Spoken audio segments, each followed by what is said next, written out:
¿Y si te dijera que una princesa nacida para ser emperatriz fue marcada por la tragedia desde la cuna? Que su corona estaba forjada no en oro, sino en traición, enfermedades y secretos familiares. Esta es la historia que no te contaron en los libros de historia. Porque detrás de los muros brillantes de los palacios, se esconden los gritos silenciados de una infancia rota. Stephanie Clotilde de Bélgica nació el 21 de mayo de 1864, en el majestuoso pero opresivo Palacio de Laeken, en Bruselas. Era la tercera hija del entonces príncipe heredero Leopoldo y de la archiduquesa María Enriqueta de Austria. Y aunque desde fuera parecía que estaba destinada a la grandeza, la verdad es que su destino estaba sellado con tinta negra desde el principio. Su padre, Leopoldo, no era cualquier príncipe. Era el futuro Leopoldo II, un monarca cuya reputación sería destrozada por su despiadada colonización del Congo. Pero antes de convertirse en el villano de uno de los episodios más oscuros del imperialismo europeo, ya era un hombre frío, calculador y obsesionado con el poder. Su esposa, María Enriqueta, venía de la nobleza de Habsburgo, una mujer fuerte, orgullosa y atrapada en un matrimonio sin amor. La unión entre ambos fue todo menos feliz. Fue una alianza política. Ni amor, ni afecto, ni calidez, solo deber. Cuando Stephanie tenía apenas 5 años, ya había aprendido que la ternura no tenía lugar en su hogar. Las muestras de afecto eran mínimas, y las exigencias eran máximas. Vivía bajo un régimen estricto, donde la disciplina lo era todo y las emociones estaban prohibidas. Su hermana mayor, Luisa, fue la primera en escapar de esa prisión de cristal casándose a los 20. Stephanie, en cambio, quedó atrapada como una especie de princesa de reemplazo. Pero no solo el ambiente emocional era tóxico, también lo era el clima que rodeaba la corte belga. Cuando tenía apenas 4 años y medio, su hermano, el príncipe heredero, murió repentinamente. Fue una tragedia familiar devastadora que derrumbó lo poco que quedaba del ya frágil matrimonio de sus padres. Su madre, rota de dolor, se distanció aún más del rey, y pasaba largos periodos fuera del palacio, dejando a Stephanie sola, bajo la mirada fría e indiferente de su padre. Entonces, la tragedia golpeó de nuevo. En 1871, Europa estaba plagada de enfermedades infecciosas, y Bruselas no fue la excepción. Stephanie contrajo tifus, una enfermedad temida por su letalidad y su capacidad de propagarse rápidamente en las clases altas. Durante semanas, estuvo entre la vida y la muerte, con fiebre delirante y un cuerpo que apenas resistía. Se dice que su padre, lejos de mostrarse afectado, se limitó a enviar recados. Fue su madre quien permaneció a su lado, aunque sin el afecto que uno esperaría.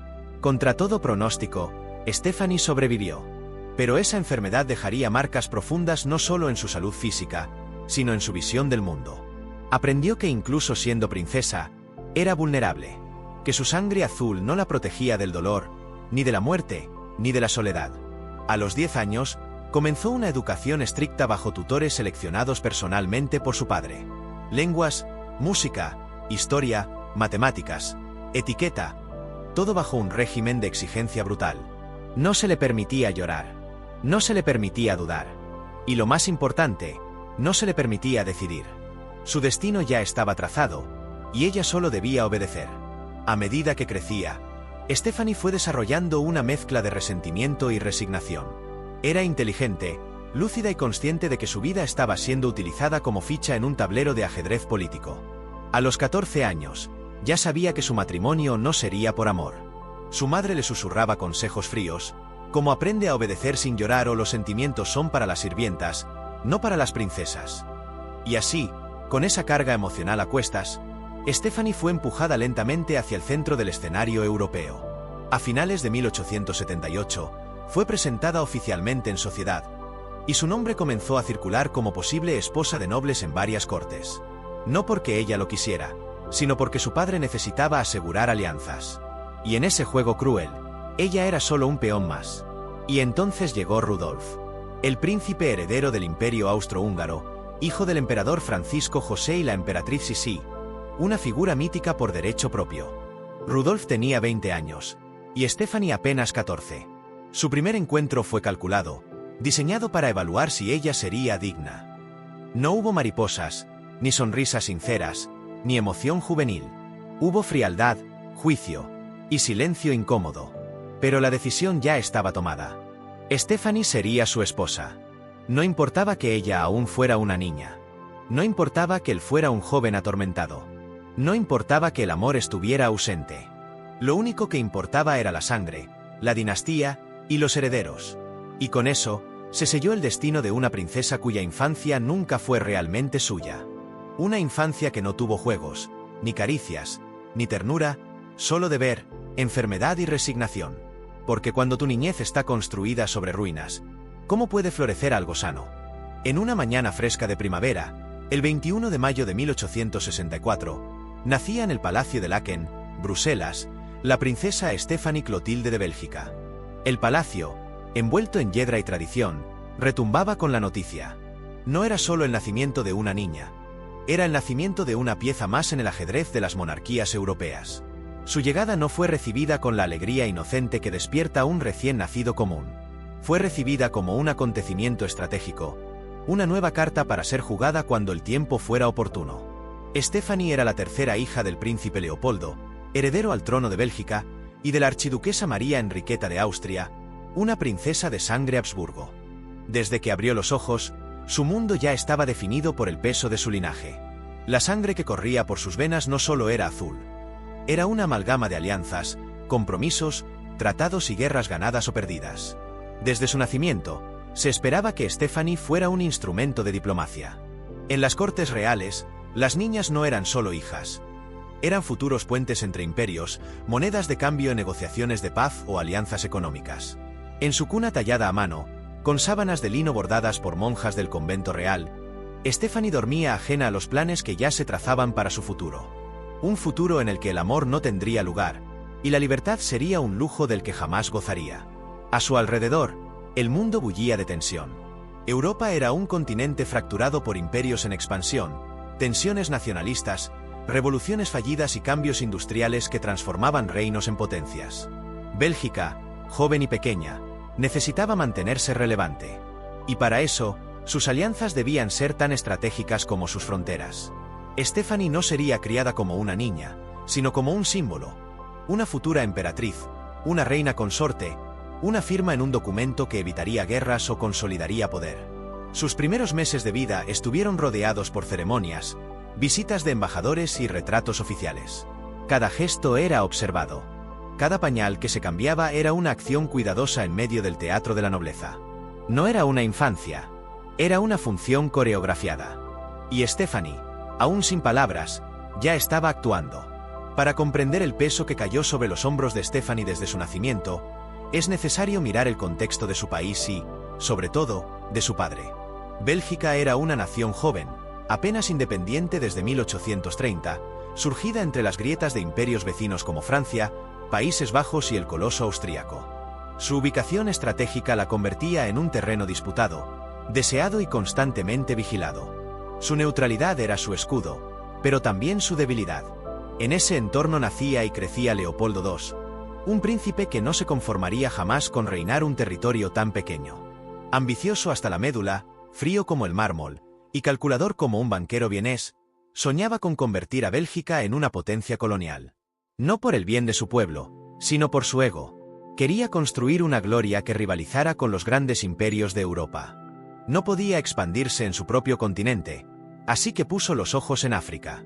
Cuando Stephanie tenía apenas 5 años, Leopoldo ascendió al trono tras la muerte de su padre, Leopoldo I. El nuevo rey parecía, en apariencia, un reformador.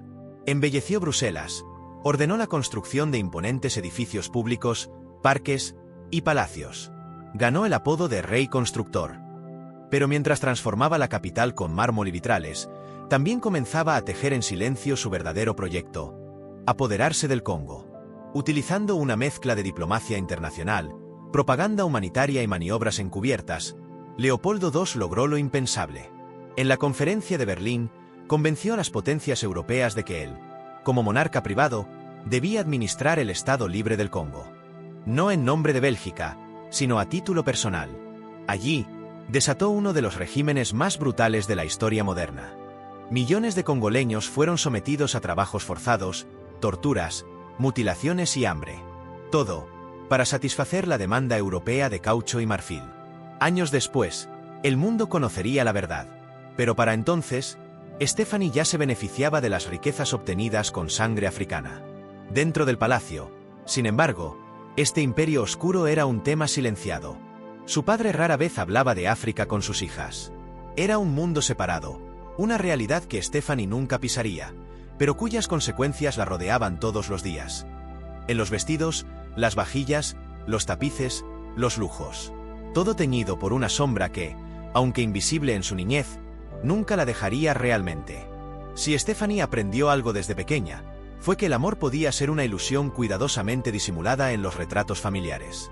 La relación entre su padre, Leopoldo II, y su madre, la archiduquesa María Enriqueta, era tan distante como los polos opuestos de Europa. A ojos del mundo, eran la encarnación del deber real. En la intimidad del palacio, eran dos desconocidos que compartían el techo, pero no la vida. El matrimonio había sido arreglado desde el principio. Leopoldo necesitaba una alianza con la poderosa Casa de Habsburgo, María Enriqueta, una salida honorable de la corte vienesa. Pero ni la política ni la diplomacia pueden forzar el afecto. Leopoldo despreciaba el carácter orgulloso y reservado de su esposa. Ella, por su parte, detestaba la frialdad y arrogancia del rey. Vivían en constante desacuerdo, comunicándose apenas lo justo. Sus discusiones eran secas, sin gritos, pero con el filo de una navaja que cortaba más que cualquier palabra fuerte. En ese clima crecieron sus hijas. Stephanie, siendo la tercera, era testigo de una familia que se sostenía por protocolo, no por vínculos afectivos. No había cuentos antes de dormir, ni abrazos espontáneos. Había horarios, exigencias y silencio.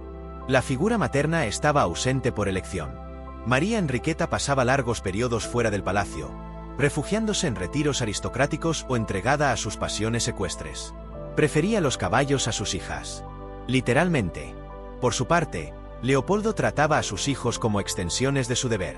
Exigía perfección, disciplina y sumisión. Su afecto se medía en resultados: fluidez en idiomas, postura impecable, obediencia ciega.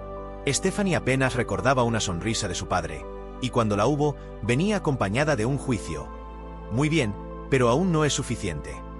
Así fue su infancia, rodeada de lujos, pero huérfana de afecto. El palacio tenía 336 habitaciones, pero ni una sola la hacía sentir en casa. Había reglas para todo: para hablar, para sentarse, incluso para reír. Una risa demasiado alta era impropia. Una lágrima, una vergüenza. El llanto debía ocurrir en privado, si es que se permitía. De esa niñez no quedaron anécdotas alegres, sino hábitos. El hábito de callar, de observar, de no pedir, porque en la corte belga, incluso las princesas aprendían muy pronto que el amor era opcional, pero la obediencia, obligatoria. En enero de 1869, la vida de Stephanie cambió para siempre. Tenía apenas 4 años y medio cuando el palacio fue sumido en un silencio ensordecedor. Su hermano, el joven príncipe Leopoldo, heredero directo al trono, había muerto de neumonía. Tenía solo 9 años. La noticia sacudió a la nación, pero para Stephanie, la tragedia fue algo más íntimo, más confuso, más devastador. Hasta entonces, su hermano había sido una figura distante, pero familiar. El niño dorado. El centro de las expectativas reales. A él se le permitían juegos, travesuras, incluso algún gesto de ternura por parte de sus padres. Stephanie lo observaba con una mezcla de admiración y envidia callada. Era el favorito. Era el futuro. Era la esperanza del rey. Y de pronto, ya no estaba.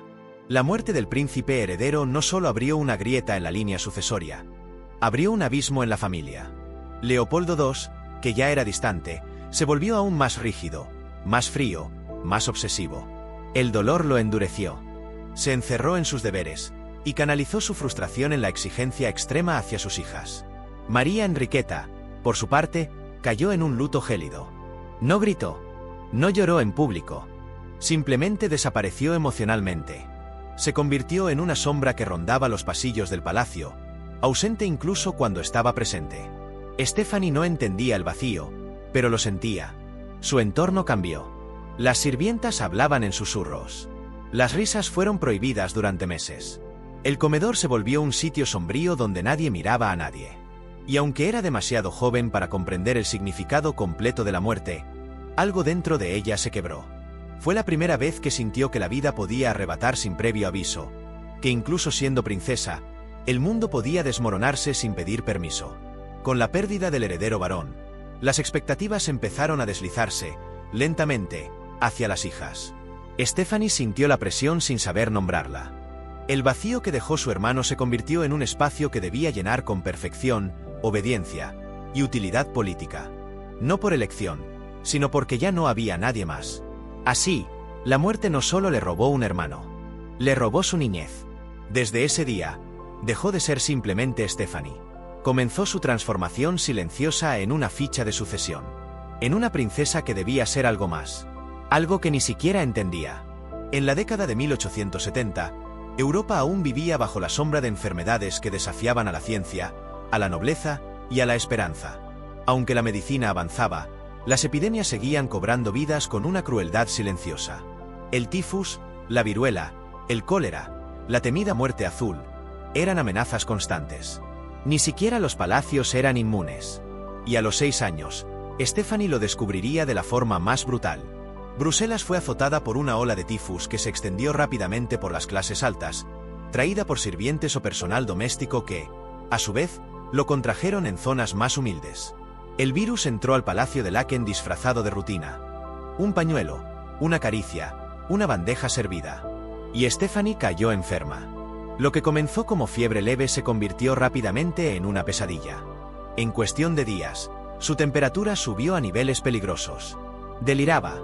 No reconocía rostros. Su piel ardía. Su respiración era irregular. Los médicos de la corte, vestidos con trajes negros y rostros tensos, iban y venían con pociones y compresas. Ninguna parecía surtir efecto. Las sirvientas lloraban en silencio. Su madre, María Enriqueta, se sentaba junto a la cama, rígida, sosteniendo su mano sin apretarla, murmurando oraciones. Pero el rey no apareció. Leopoldo II, según los registros, se mantuvo informado, pero distante. Enviado de un cuarto a otro por asuntos de Estado, firmaba decretos mientras su hija batallaba entre la vida y la muerte. Solo cuando se creyó que Stephanie no sobreviviría, envió una nota lacónica pidiendo ser avisado de inmediato si moría. Era un gesto más de protocolo que de paternidad. Durante más de 2 semanas, la pequeña osciló entre el delirio y la inconsciencia. Sus muñecas flacas apenas contenían las venas marcadas. Su cabello comenzó a caer en mechones. Nadie en el palacio dormía con tranquilidad. Y justo cuando todo parecía perdido, una mañana, abrió los ojos. No habló, no sonrió, pero respiraba con más calma. Contra todo pronóstico, sobrevivió.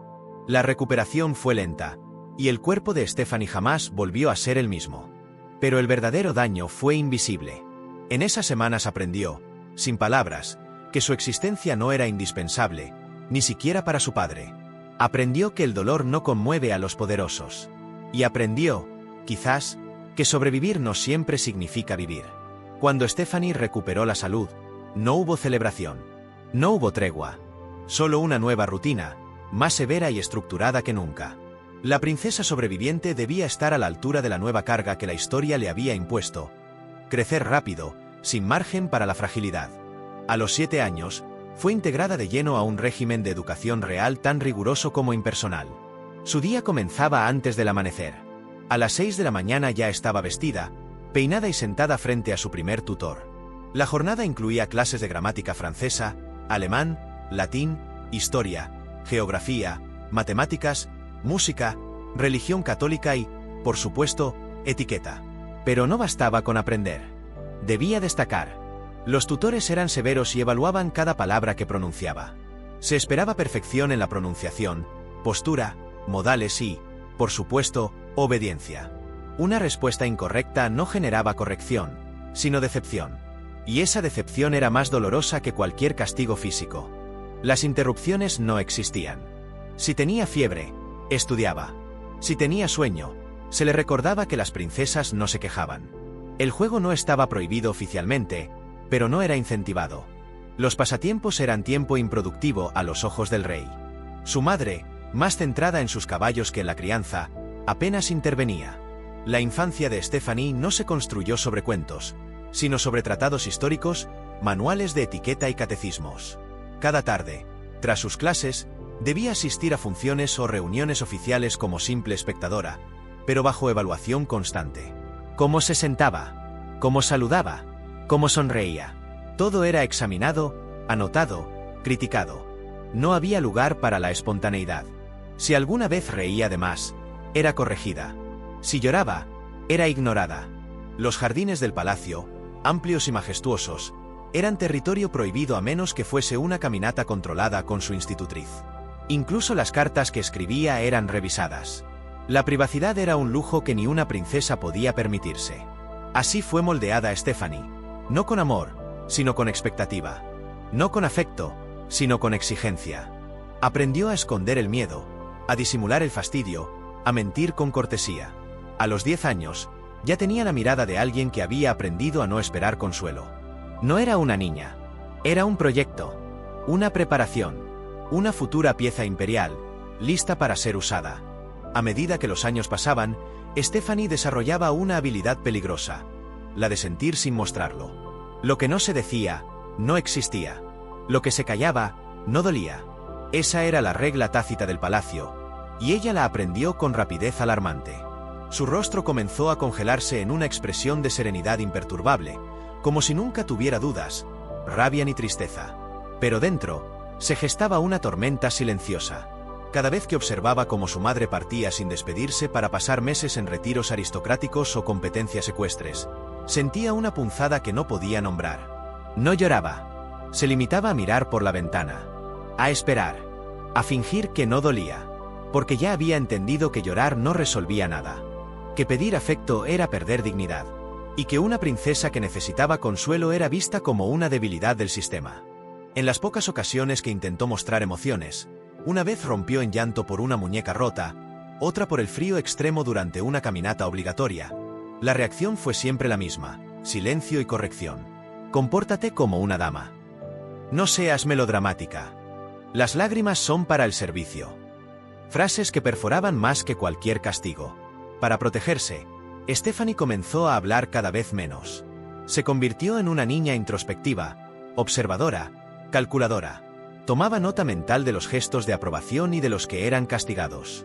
Aprendió que palabras agradaban a su padre, que gestos molestaban a sus tutores, que silencios incomodaban a su madre. Se convirtió en una experta en sobrevivir emocionalmente. Sus diarios, que más tarde revelarían partes fragmentadas de su adolescencia, muestran frases frías, casi clínicas. Hoy estudié geometría, madre no ha regresado aún, padre parecía irritado. No hay menciones a sueños, ni a juegos, ni a amigos.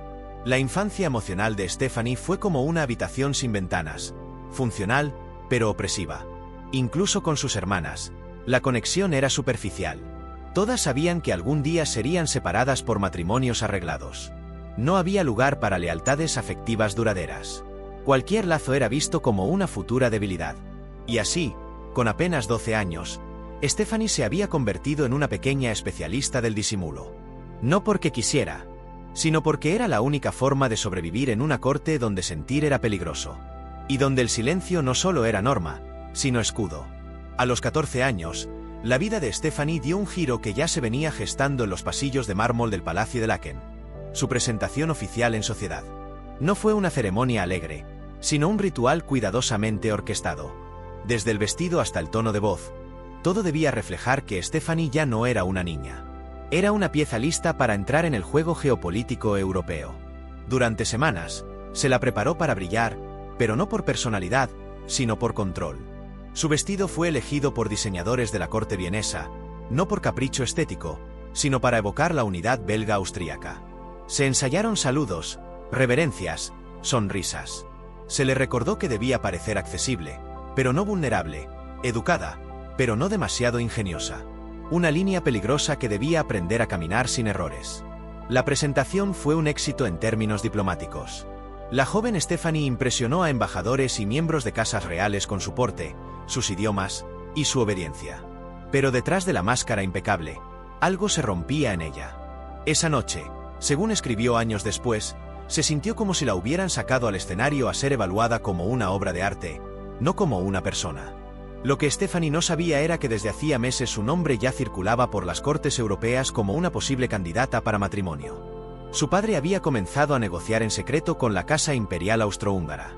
El objetivo: casar a Stephanie con el heredero del imperio, el príncipe Rudolf, hijo del emperador Francisco José y de la emperatriz Elizabeth, la mítica Sisi. Para Leopoldo II, esta unión sería una jugada maestra. Unir Bélgica con uno de los imperios más poderosos de Europa sería el mayor logro diplomático de su reinado. Poco le importaban los deseos de su hija. Para él, el matrimonio era una transacción de Estado. María Enriqueta, en cambio, veía con escepticismo la figura de Rudolf. Lo conocía. Sabía de su carácter volátil y de su desprecio por las obligaciones imperiales. Pero no tenía voz ni voto. Su propio matrimonio arreglado le había enseñado que en estos asuntos, las mujeres solo obedecían. Stephanie, sin saberlo, estaba a punto de ser empujada hacia el centro de una vida que no había elegido. La diplomacia ya había hablado. Y ella no tendría más opción que asentir. El encuentro entre Stephanie y Rudolf fue cualquier cosa menos un momento romántico. A finales de 1878, en medio del frío invierno imperial, se organizó una reunión formal en Viena bajo la apariencia de una visita diplomática. Pero todos los involucrados sabían que se trataba de una audición silenciosa. La posible emperatriz debía ser evaluada. Rudolf tenía 20 años. Stephanie, apenas 14. Él era culto, inquieto, apasionado por la ciencia, la política y las ideas liberales. Pero también era inestable, melancólico y propenso a excesos. Ella, por su parte, era reservada, obediente y aún sin herramientas para enfrentar un mundo que ya la veía como adulta. Cuando se conocieron, sus diferencias eran evidentes. Ella esperaba una conversación cálida, una sonrisa, algún atisbo de cercanía. En su lugar, encontró una mirada crítica y distante. El joven príncipe heredero parecía más interesado en probarla que en conocerla. Hacía preguntas afiladas, medía sus respuestas.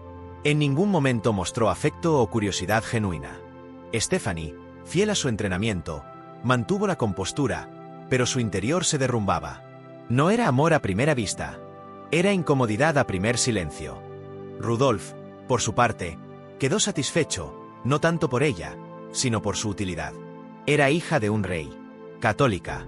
Habsburgo por sangre materna. Tenía una educación impecable.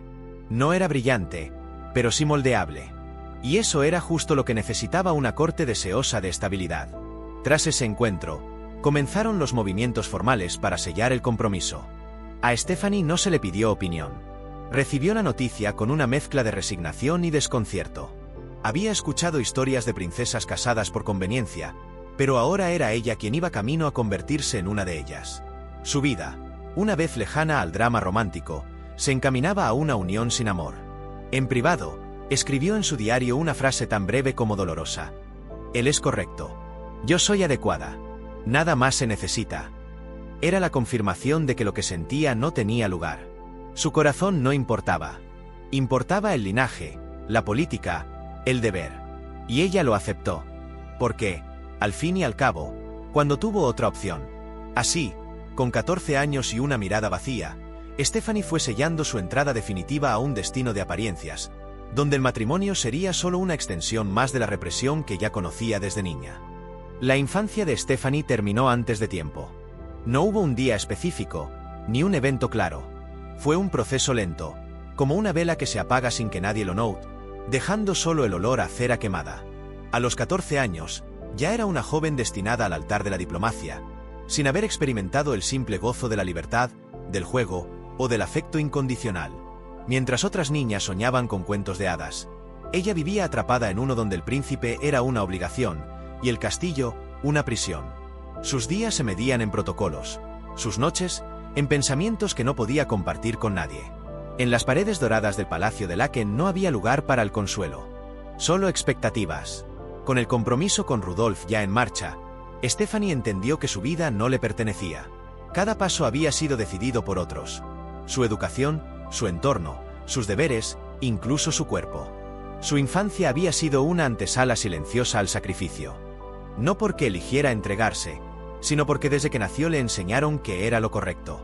Años más tarde, cuando escribiría sus memorias, apenas mencionaría esos primeros años. No porque no importaran, sino porque dolían demasiado. ¿Cómo contar que tu madre te ignoró? ¿Cómo admitir que tu padre solo te valoraba por tu utilidad?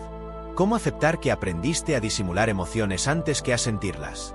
Stephanie, ya adolescente, no tenía ni rencor ni rebeldía. Tenía algo más peligroso: resignación. Había aceptado que ser princesa era llevar una corona invisible de soledad. Y que, quizás, lo único que podría controlar sería su capacidad para no quebrarse del todo. La infancia que le fue negada no era solo una etapa perdida. Era la base sobre la que construiría una vida marcada por decisiones ajenas, ausencias afectivas y un matrimonio que, como sabremos más adelante, la llevaría a conocer el dolor en su forma más íntima y devastadora. Así cierra este primer capítulo, con una niña que dejó de serlo sin saber cuándo, sin saber cómo. Una princesa que aprendió a callar, a obedecer, a fingir. Y que aún no sabía que lo peor estaba por venir. Porque su tragedia aún no había comenzado. Solo estaba aprendiendo a soportarla. En febrero de 1880, cuando Stephanie tenía apenas 15 años, el mundo supo lo que su familia ya sabía desde hacía meses. Estaba oficialmente comprometida con el príncipe heredero Rudolf de Austria.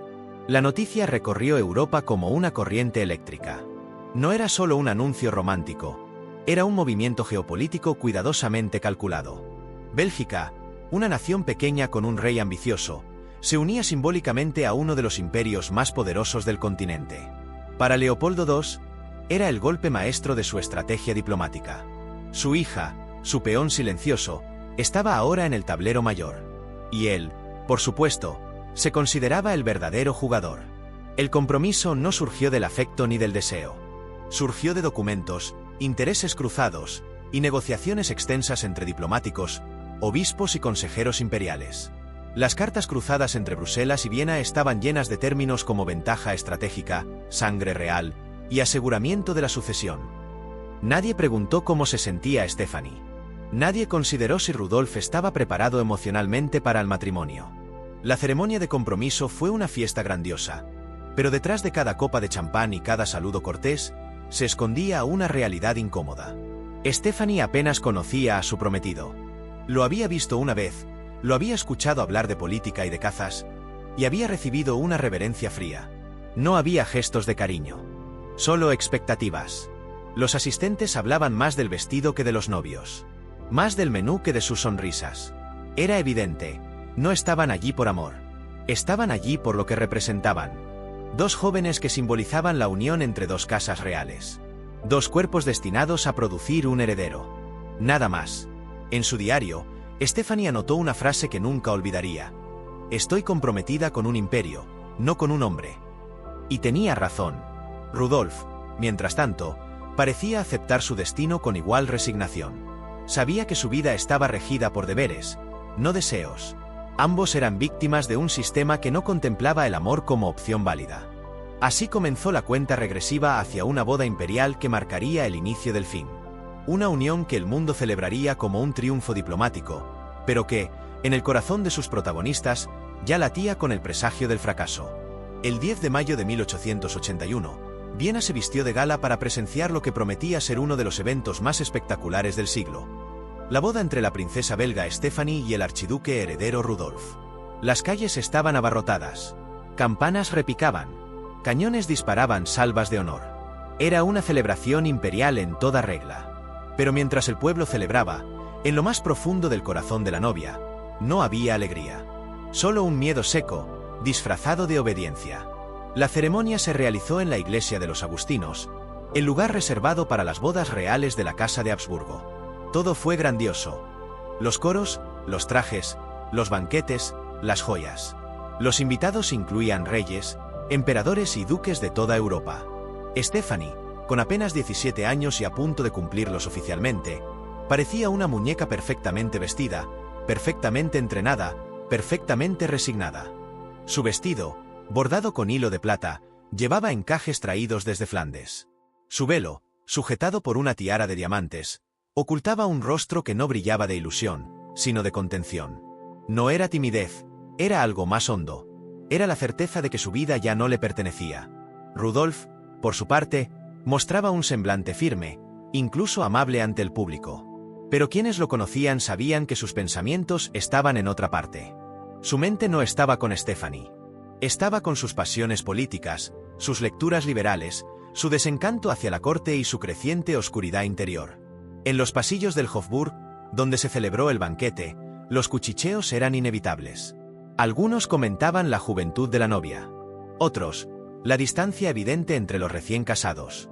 Pero la mayoría se limitaba a alabar el éxito político de la unión.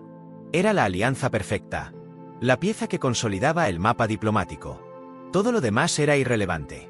Esa noche, cuando Stephanie cruzó el umbral de su nueva residencia, ya no era la princesa belga. Era la archiduquesa heredera de Austria-Hungría. El protocolo la envolvía. Las paredes del palacio, frías y doradas, no la recibieron con calidez, sino con un silencio solemne. Había cumplido su rol. Y el espectáculo había terminado. Pero lo que nadie sabía era que, para ella, ese día no había sido un comienzo. Había sido una sentencia. Viena, la joya imperial del Danubio, era el corazón palpitante de uno de los imperios más vastos del planeta. Para el mundo exterior, Stephanie había llegado a un paraíso de cultura, música y poder. Pero para ella, la ciudad no era un regalo. Era una jaula. Y cuanto más dorada, más opresiva. Al llegar al palacio de Hofburg, la joven princesa fue recibida con cortesías que ocultaban jerarquías estrictas y un protocolo implacable. Cada gesto debía estar regulado. Cada palabra, medida. Su respiración parecía necesitar aprobación. Pasó de ser una figura central en la corte belga, a convertirse en un engranaje más de la maquinaria imperial austrohúngara. Su día empezaba temprano, con presentaciones oficiales, desayunos públicos y reuniones interminables. No se le permitía caminar sola. No se le permitía vestirse sin supervisión. Incluso sus lecturas eran monitoreadas. Las paredes del palacio estaban repletas de historia y de vigilancia. A pesar del fasto y la riqueza, la soledad era abrumadora. Su madre permanecía en Bélgica. Su hermana estaba casada y ausente. Y su esposo, aunque cordial en público, era distante en privado. Rudolf no la maltrataba, pero tampoco la buscaba. Dormían en cuartos separados, según la tradición imperial, y sus conversaciones eran formales, casi diplomáticas. Stephanie, aún adolescente, no entendía del todo las reglas no escritas que regían la corte. Una sonrisa malinterpretada, una opinión fuera de lugar, o un simple olvido en el saludo podían generar semanas de tensión. Las mujeres de la corte la miraban con condescendencia. Era joven, era extranjera, y aún no se había ganado su lugar. En su diario, escribió: «Todo parece brillante, pero no hay luz». Era una frase corta, pero reveladora. Detrás de los vestidos de seda, los banquetes y las funciones de ópera, se escondía una vida diseñada para borrar la voluntad individual. Era una existencia construida para agradar, nunca para vivir plenamente. A veces, durante las tardes grises de Viena, Stephanie caminaba por los pasillos con la esperanza de encontrar un rincón que sintiera como propio. Nunca lo logró. La ciudad que tanto deslumbraba al mundo era, para ella, un recordatorio constante de que ya no era libre. Era una prisionera con corona. Y el encierro recién comenzaba. Los primeros meses del matrimonio entre Stephanie y Rudolf fueron una mezcla de silencio educado y tensión silenciosa. Lo que desde fuera parecía una unión estable, en realidad era una convivencia llena de distancias invisibles. La luna de miel nunca existió como tal. En su lugar, se instaló una rutina de apariencias y evasivas. Rudolf, heredero del trono más vasto de Europa después del ruso, cargaba un peso que lo aplastaba día tras día. Su relación con su padre, el emperador Francisco José, era fría y cargada de decepciones. Sus ideas liberales lo alejaban de la rigidez conservadora de la corte. Su espíritu inquieto, intelectual y políticamente sensible, lo convertía en un hombre en constante conflicto. Y ese conflicto lo llevaba consigo a casa. Stephanie, criada en la obediencia, no sabía cómo lidiar con ese tipo de tormenta emocional. Lo escuchaba hablar de política, de literatura, de Darwin, de secularismo, temas que jamás había tocado en su educación. Rudolf, al notar su ignorancia, no la guiaba con paciencia. La menospreciaba con sutileza. Comentarios como «eso no es para ti» o «no hace falta que entiendas» fueron moneda corriente desde el principio. Poco a poco, la convivencia se volvió una coreografía incómoda. En los actos públicos, Rudolf tomaba su brazo con cortesía, pero en privado, se encerraba en sus habitaciones por horas, leyendo, bebiendo o, según se rumoreaba, recibiendo visitas femeninas. Stephanie intentaba complacerlo. Aprendió sobre sus temas favoritos, mostró interés por su mundo, pero nada parecía suficiente. La frustración de Rudolf se convertía en hostilidad pasiva. A veces, desaparecía por días sin dar explicaciones. Otras, La ignoraba durante los banquetes, como si fuera invisible. Stephanie comenzó a dudar de sí misma. ¿Era su culpa? ¿Era demasiado simple? ¿Demasiado joven? A pesar de su juventud, empezaba a comprender que no se trataba de amor no correspondido, sino de una herida más profunda. Estaba casada con un hombre roto. Un hombre brillante. Sí, pero autodestructivo. Y su papel en su vida era más decorativo que significativo. Así, la luna de miel se convirtió rápidamente en una luna de hiel. Una rutina emocionalmente estéril, donde el cariño era reemplazado por el deber, y el deseo por la obligación. Stephanie, aún sin saberlo, ya estaba atrapada en una tragedia que la marcaría para siempre. No había pasado ni un mes desde la boda cuando la presión comenzó. En las conversaciones formales, en los susurros de las damas de honor, en las miradas del clero, todos esperaban lo mismo: que Stephanie quedara embarazada cuanto antes. Porque más allá de títulos y joyas, su función principal era una: dar un hijo varón al heredero del imperio austrohúngaro. En palacio no se hablaba del tema directamente, pero todo giraba en torno a ello. Se le asignaron médicos personales. Se controlaba su dieta. Se supervisaban sus horarios de descanso. Cada visita mensual del médico era seguida por comentarios crípticos como «esperamos buenas noticias pronto» o «sería un alivio para todos». Era como si su cuerpo hubiera dejado de ser suyo. Era un instrumento de Estado. Rudolf no ocultaba su deseo de tener un hijo. Pero no lo expresaba con ternura, sino con frustración.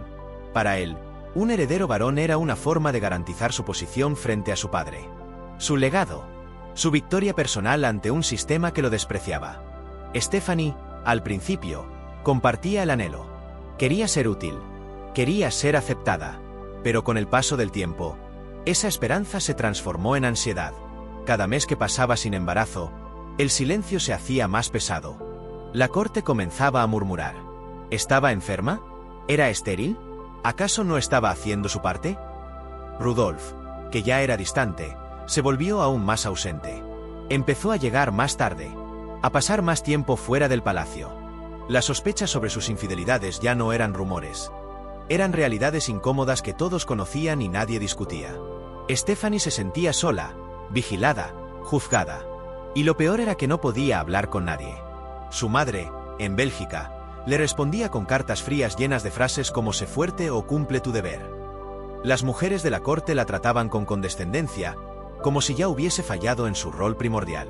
Así, su vida comenzó a girar alrededor de un vacío, el de un hijo que no llegaba. Y cada día que pasaba sin embarazo era una herida invisible que sangraba en silencio. No era solo una presión. Era una amenaza.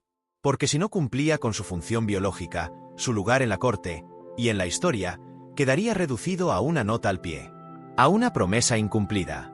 Finalmente, en el año 1883, Stephanie quedó embarazada.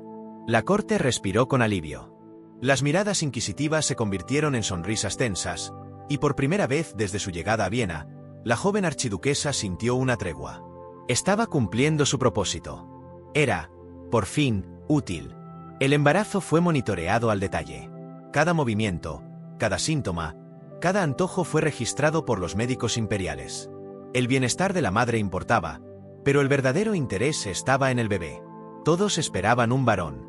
Un nuevo heredero. Un símbolo de continuidad. El 2 de septiembre de 1883, en el Palacio de Luxemburgo, Stephanie dio a luz a una niña, Elisabeth Marie.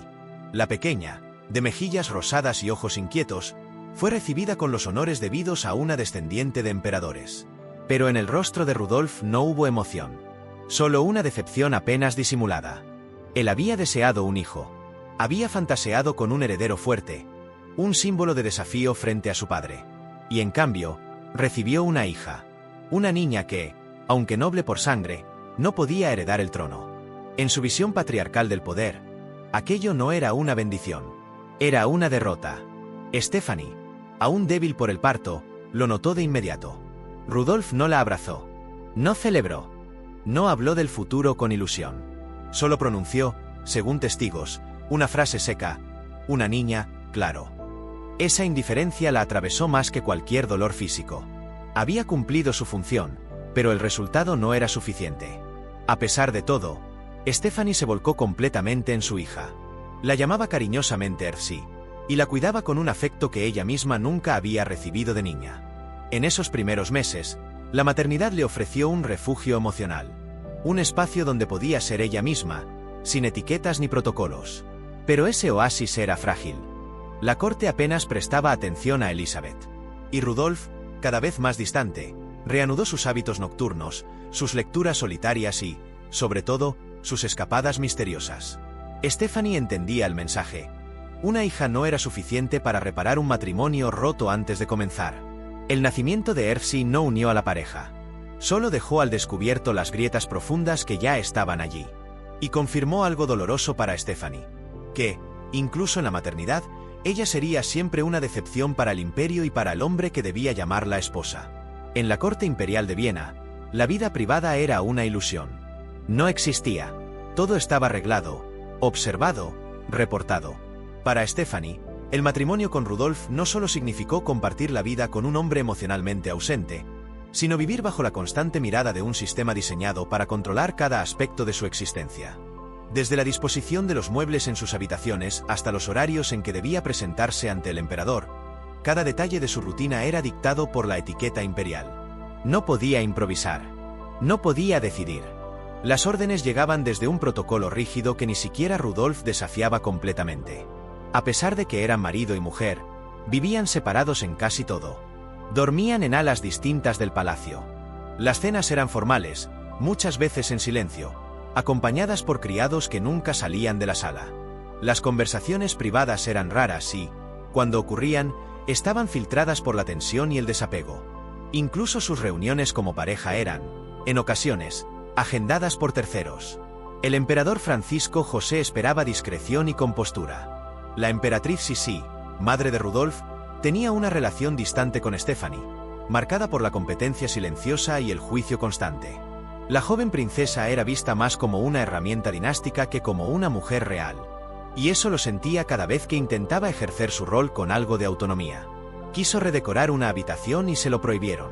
Quiso cambiar la dieta de su hija y fue corregida. Quiso negarse a asistir a una cacería imperial y fue reprendida por debilidad femenina. Cada intento de autodeterminación era interpretado como insubordinación. Rudolf, en este entorno, se desdibujaba. Su inestabilidad emocional crecía. Bebía más. Desaparecía con mayor frecuencia. La vida conyugal, ya frágil, se volvió casi inexistente. Stephanie pasaba sus días entre compromisos formales, cuidados de su hija, y largos silencios en habitaciones demasiado grandes. En sus escritos privados, resumió así su experiencia. Estoy viva, pero no existo. Camino, pero no dejo huella. Hablo, pero no soy escuchada. Esa era la realidad de una archiduquesa cuya vida estaba marcada por la obediencia sin recompensa, el deber sin gratitud y el matrimonio sin amor. Y lo peor aún estaba por revelarse. Durante años, Stephanie había convivido con las ausencias de Rudolf. Las noches fuera de casa, los rumores de amantes, las miradas evasivas y el olor persistente a alcohol y perfume ajeno. Había aprendido a guardar silencio, a mirar hacia otro lado. Pero el cuerpo no siempre puede ignorar lo que el corazón quiere negar. A finales de 1885, Stephanie comenzó a presentar síntomas preocupantes. Dolores intensos, fiebre persistente y una fatiga crónica que no desaparecía. Los médicos imperiales, discretos y cautelosos, inicialmente diagnosticaron peritonitis. Pero con el tiempo, las evidencias apuntaron hacia algo más oscuro. Una infección venérea. La revelación fue devastadora. Rudolf, su esposo, el príncipe heredero del imperio, la había contagiado con enfermedades de transmisión sexual, probablemente sífilis o gonorrea. La noticia no solo afectaba su salud física, sino su futuro. Tras múltiples consultas médicas, la verdad fue ineludible. La infección había comprometido de forma irreversible su fertilidad. A los 22 años, Stephanie quedó estéril. El impacto fue doble.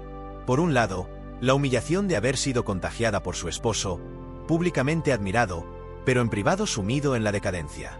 Por otro, la conciencia de que su valor en la corte, como generadora de herederos, había desaparecido. Ya no servía al propósito que justificaba su lugar en la dinastía. Cuando confrontó a Rudolf, la reacción fue cínica. Admitió su vida libertina con una mezcla de indiferencia y resignación. Para él, las enfermedades eran parte del juego. Nunca consideró las consecuencias sobre Stephanie. Nunca pensó en el daño. Ella, en cambio, quedó devastada. No solo por la traición física, sino por la traición simbólica. Había dado todo: obediencia, lealtad, silencio. Y a cambio, había recibido enfermedad, desprecio y condena. Ya no podía tener más hijos. Y en la lógica implacable de la corte, eso la convertía en prescindible. Su entorno no mejoró las cosas. Los rumores crecieron. Las miradas cambiaron. Las damas de la corte, antes distantes, ahora eran frías. La vergüenza era su nueva sombra. No por lo que hizo, sino por lo que le hicieron. Stephanie empezó a replegarse, a evitar las apariciones públicas, a vestirse con más sobriedad, a hablar menos. La princesa obediente había muerto. Y en su lugar quedaba una mujer rota, traicionada desde la cama hasta el trono. El diagnóstico final fue entregado con guantes de seda y una voz baja, pero no por amabilidad, sino por cálculo. Los médicos imperiales informaron a Stephanie que, debido a la infección sufrida, muy probablemente por sífilis o gonorrea no tratadas a tiempo, su sistema reproductivo había quedado dañado de forma irreversible. No podría volver a concebir. El impacto fue brutal. Stephanie no solo perdió la posibilidad de tener más hijos, perdió el último vínculo que la ataba a un propósito dentro de la corte imperial. En el silencio de su habitación, comprendió que su rol como esposa del heredero se había evaporado. Ya no podía ofrecerle a Rudolf un hijo varón. Y en una monarquía que dependía de la línea sucesoria, eso equivalía a una sentencia. Las reacciones no se hicieron esperar. El emperador, Francisco José, no la confrontó directamente, pero redujo sus apariciones con ella. Las damas de la corte comenzaron a tratarla como un fantasma elegante. Su presencia ya no era esperada. Su voz, apenas tolerada. Había pasado de ser la esperanza de una generación imperial a convertirse en un recuerdo incómodo. Stephanie cayó en una tristeza profunda. No lloraba en público. No gritaba. Pero dentro de sí, algo se desmoronaba con cada amanecer. Sus cartas a su madre se volvieron más breves, más sombrías. Ya no hablaban de su hija, ni de la corte, ni de su esposo. Solo de días que se repetían, de dolores que no cesaban, de un futuro que ya no existía. Lo más doloroso fue la soledad. Rudolf, lejos de consolarla, se volvió aún más ausente. Pasaba semanas fuera. Mantenía relaciones con otras mujeres. En algunos círculos de Viena, incluso se comentaba con cinismo que el heredero dormía con todo menos con su matrimonio. Stephanie, humillada, se negó a compartir cama con él nunca más. Y así comenzó su exilio interno. Vivía en palacio, pero ya no era parte de nada. Criaba a su hija con cariño, sí, pero con la conciencia de que algún día también le sería arrebatada por las reglas dinásticas. Vivía con los ojos abiertos, pero el alma cerrada. Porque cuando una mujer es reducida a su función reproductiva y esa función desaparece, el mundo le dice, sin palabras, que ya no importa. Y eso, para Stephanie, fue más doloroso que cualquier diagnóstico médico. Tras perder su fertilidad, Stephanie no solo enfrentó el juicio de la corte y la indiferencia de su esposo. Comenzó a sentir algo que hasta entonces había reprimido con maestría: resentimiento. Ya no era una princesa obediente. Ahora era una mujer traicionada. Y esa herida comenzó a abrirse cada vez más con el paso de los días. El palacio que una vez consideró opresivo se volvió insoportable. Las paredes parecían recordarle todo lo que había perdido. Cada alfombra, cada retrato, cada vestido con el escudo imperial la aplastaba con su peso simbólico. Ya no podía fingir. Ya no quería fingir. Se alejó de los actos oficiales. Se encerró en sus habitaciones. Solo salía para ver a su hija, la pequeña Elizabeth, que se convertía en su único alivio emocional. Con Rudolf, la relación se volvió abiertamente hostil. Ya no había fingimientos. No compartían comidas ni conversaciones. Cuando cruzaban miradas, el silencio lo decía todo. Rudolf vivía sus noches entre burdeles y alcohol. Stephanie, entre lágrimas y diarios. La confianza se había quebrado. La dignidad estaba por el suelo, y lo único que quedaba era una rabia silenciosa, corrosiva. El resentimiento de Stephanie no era solo contra su esposo. También era contra su padre, que la había vendido por una alianza política. Contra su madre, que nunca la protegió. Contra la corte, que la usó y la descartó. Y, en el fondo, contra ella misma, por haber permitido tanto. Comenzó a escribir. No cartas, no diarios, fragmentos, frases sueltas. Pensamientos oscuros. Algunos de esos escritos sobrevivieron y revelan una Stephanie amarga, lúcida, profundamente herida. Me dijeron que sería emperatriz. No dijeron que primero debía morir como mujer. No fue la sífilis. Fue el desprecio lo que me mató. Aún así, mantenía la compostura en público. Sabía que una explosión emocional la hundiría del todo. Pero por dentro, se estaba reinventando. Stephanie ya no soñaba con amor ni con aceptación. Soñaba con distancia, con libertad, con escapar. La princesa dócil había desaparecido. Y en su lugar, comenzaba a formarse una figura nueva. Una mujer consciente del juego que la destruyó, y cada vez menos dispuesta a seguir jugando.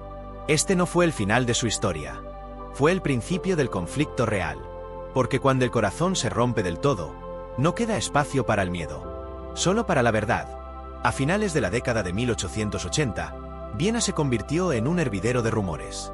La figura del archiduque Rudolf, cada vez más errática, comenzaba a inquietar no solo a su familia, sino a todo el aparato imperial.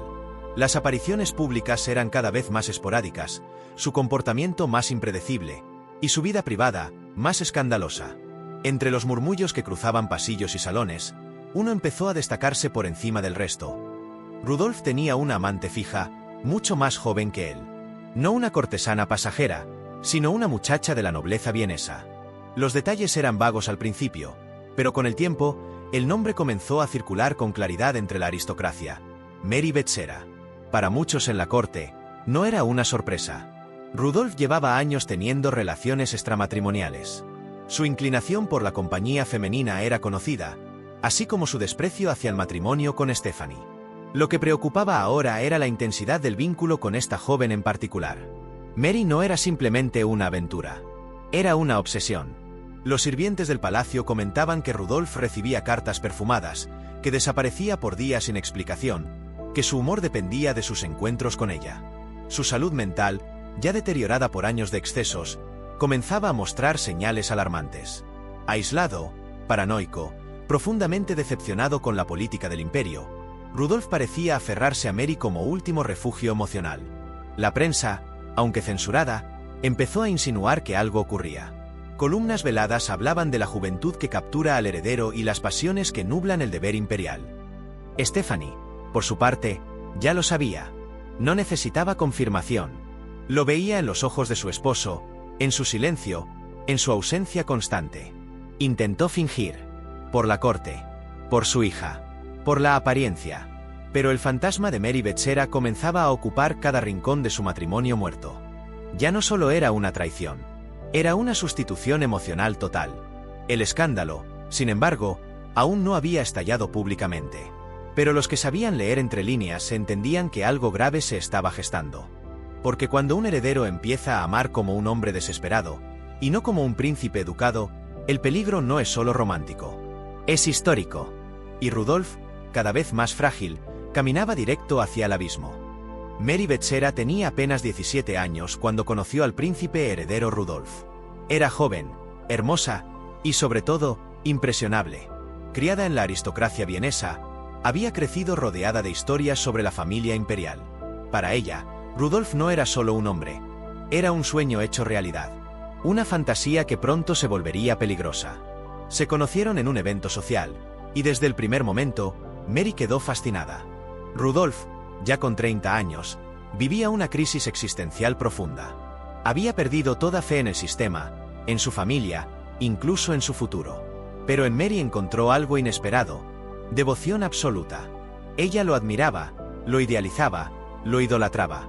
Y él, necesitado de afecto incondicional, cayó en la trampa de su propia carencia.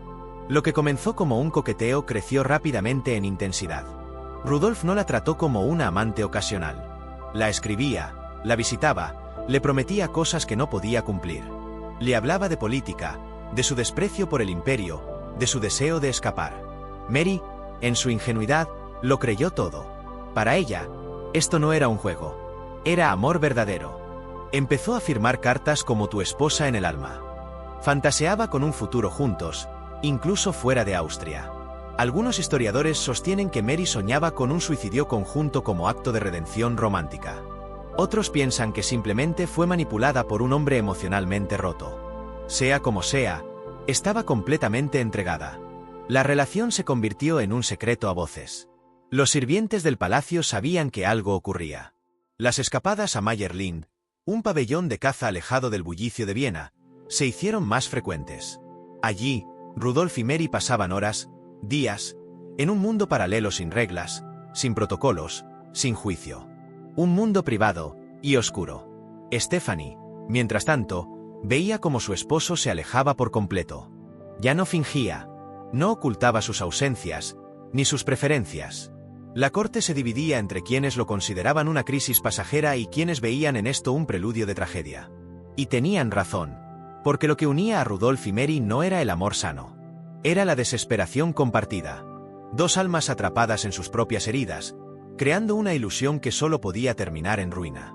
A medida que se profundizaba su relación con Mary Becerra, Rudolf comenzaba a desaparecer. No solo físicamente, sino espiritualmente. Se alejaba de todo lo que alguna vez definió su vida. La corte, su familia, su responsabilidad como heredero. El palacio se volvió un lugar incómodo, un escenario de hipocresía al que ya no pertenecía. Sus apariciones públicas se redujeron drásticamente. Dejaba de asistir a reuniones diplomáticas, evitaba los consejos imperiales, y mostraba un desprecio abierto por el protocolo. Incluso sus visitas al emperador se volvieron esporádicas y tensas. Su padre, Francisco José, aún regido por la disciplina absoluta, veía con preocupación y vergüenza la conducta de su hijo. Pero Rudolf ya no respondía a nadie. Se sentía traicionado por todos, por el imperio, por su educación, por su familia. Consideraba que el mundo que lo rodeaba era una estructura podrida que lo aprisionaba. Su mente, atormentada por ideales liberales, por frustraciones personales y por enfermedades no tratadas, comenzó a deslizarse hacia la paranoia y el nihilismo. Pasaba largas jornadas en Mayerlind, el pabellón de caza que había transformado en su refugio. Allí, entre árboles sombríos y habitaciones silenciosas, encontraba algo que Viena no le ofrecía: soledad y control. Nadie lo juzgaba, nadie lo observaba, nadie esperaba que fuera un príncipe. Solo era Rudolf, un hombre cansado, quebrado, al borde del abismo. Los que lo rodeaban comenzaron a notarlo. Su rostro se volvió más pálido, sus ojos, más hundidos. Hablaba de la muerte como si fuera una amiga.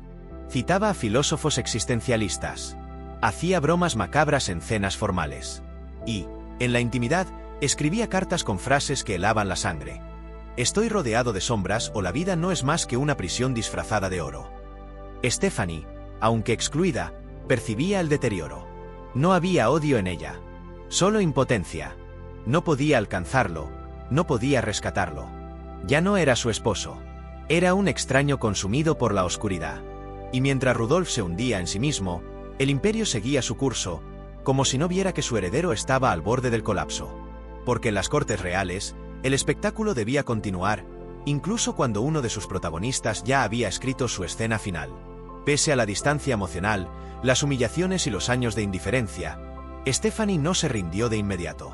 Había una parte de ella que aún creía en la posibilidad de reconstruir lo que nunca había existido del todo. Tal vez por su hija, tal vez por orgullo, o quizás, simplemente, porque no conocía otra forma de vivir que no fuera resistir. Cuando los rumores sobre Mary Becerra se volvieron imposibles de ignorar, Stephanie optó por el camino diplomático. Solicitó reuniones privadas con Rudolf. No para pelear, sino para entender. Lo invitó a cenas a solas. Le escribió cartas en tono conciliador. Incluso, según algunas fuentes, le propuso una especie de reconciliación oficial. No amorosa, sino funcional. Un acuerdo que permitirá mantener la imagen de unidad, al menos ante el imperio. Rudolf no aceptó. Ni siquiera respondió. Su silencio fue más doloroso que cualquier palabra. A los ojos del heredero, Stephanie ya no era una esposa, sino un símbolo del sistema que lo aplastaba. Representaba el deber, el protocolo, la prisión matrimonial. No quería negociar con ella. Quería huir.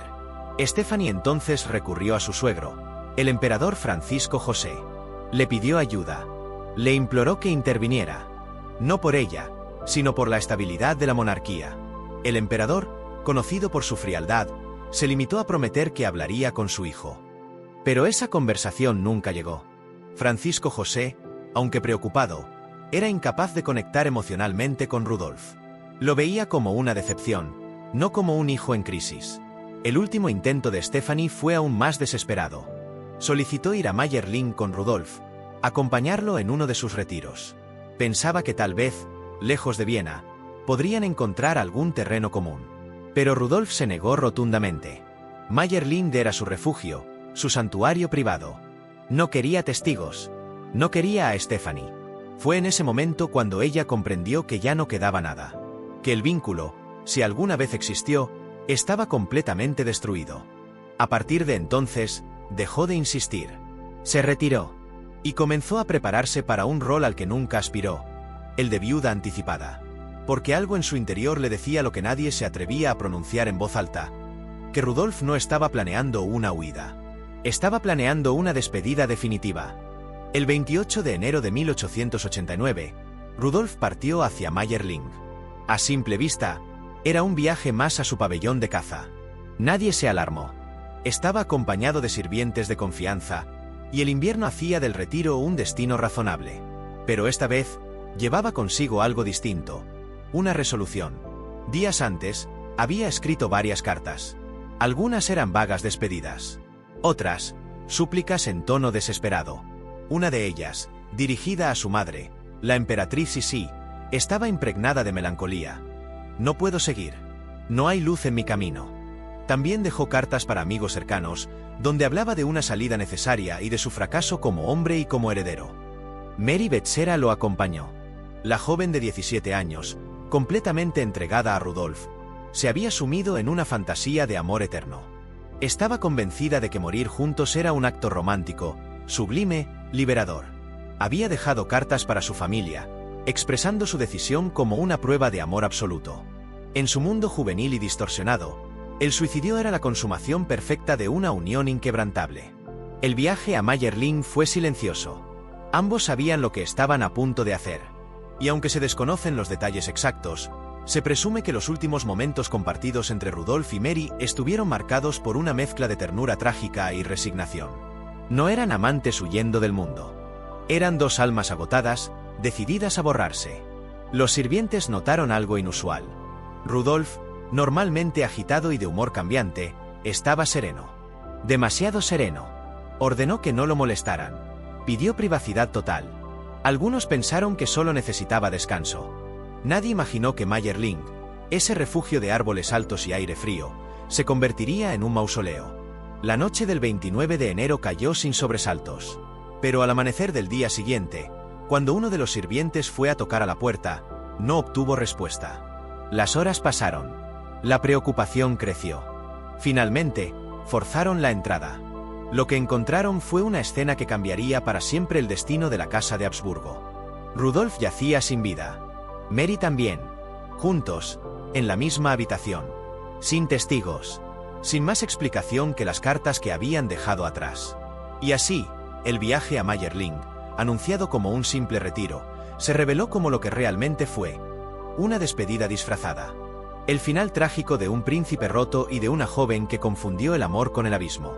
La mañana del 30 de enero de 1889 amaneció con una quietud inquietante en Mayerling.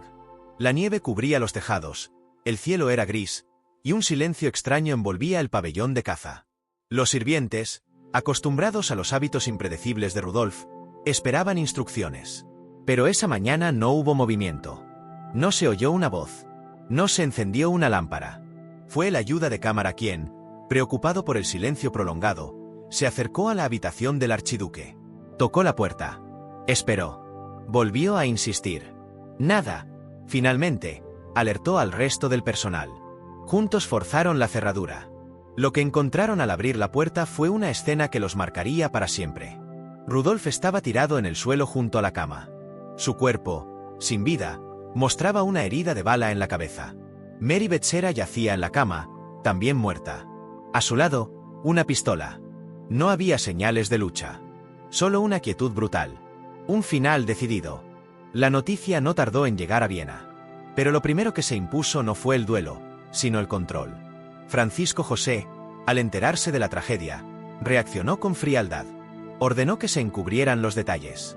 El escándalo debía ser contenido. La reputación de la corona estaba en juego. La versión oficial habló primero de un accidente, luego de una muerte repentina.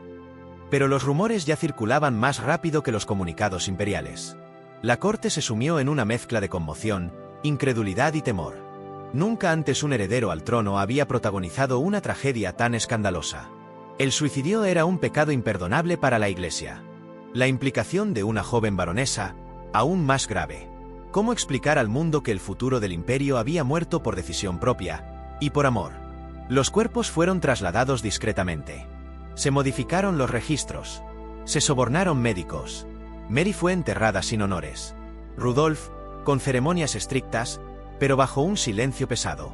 El pueblo, al enterarse de los hechos, quedó dividido entre el morbo, la tristeza y la desconfianza. Y en medio de todo, una figura quedó en las sombras, ignorada por la historia oficial: Stephanie. La esposa. La madre de su hija. La mujer traicionada, desplazada, y ahora, viuda del escándalo más grande que la monarquía austrohúngara jamás enfrentaría. Tan pronto como se confirmó la tragedia de Mayerling, la maquinaria del imperio se puso en marcha para fabricar una historia oficial. Para la monarquía, el suicidio de un heredero era impensable, inaceptable, inmoral, ilegal, y debía ser silenciado. Por eso, la primera versión difundida hablaba de una muerte súbita de Rudolf, producto de un problema cardíaco. Una mentira que ni los más ingenuos creyeron. Cuando quedó claro que las heridas eran de bala, la versión cambió. Se habló de un accidente durante la caza. Más tarde, y solo bajo presión, se reconoció un suicidio, pero sin mencionar a Mary Betsera.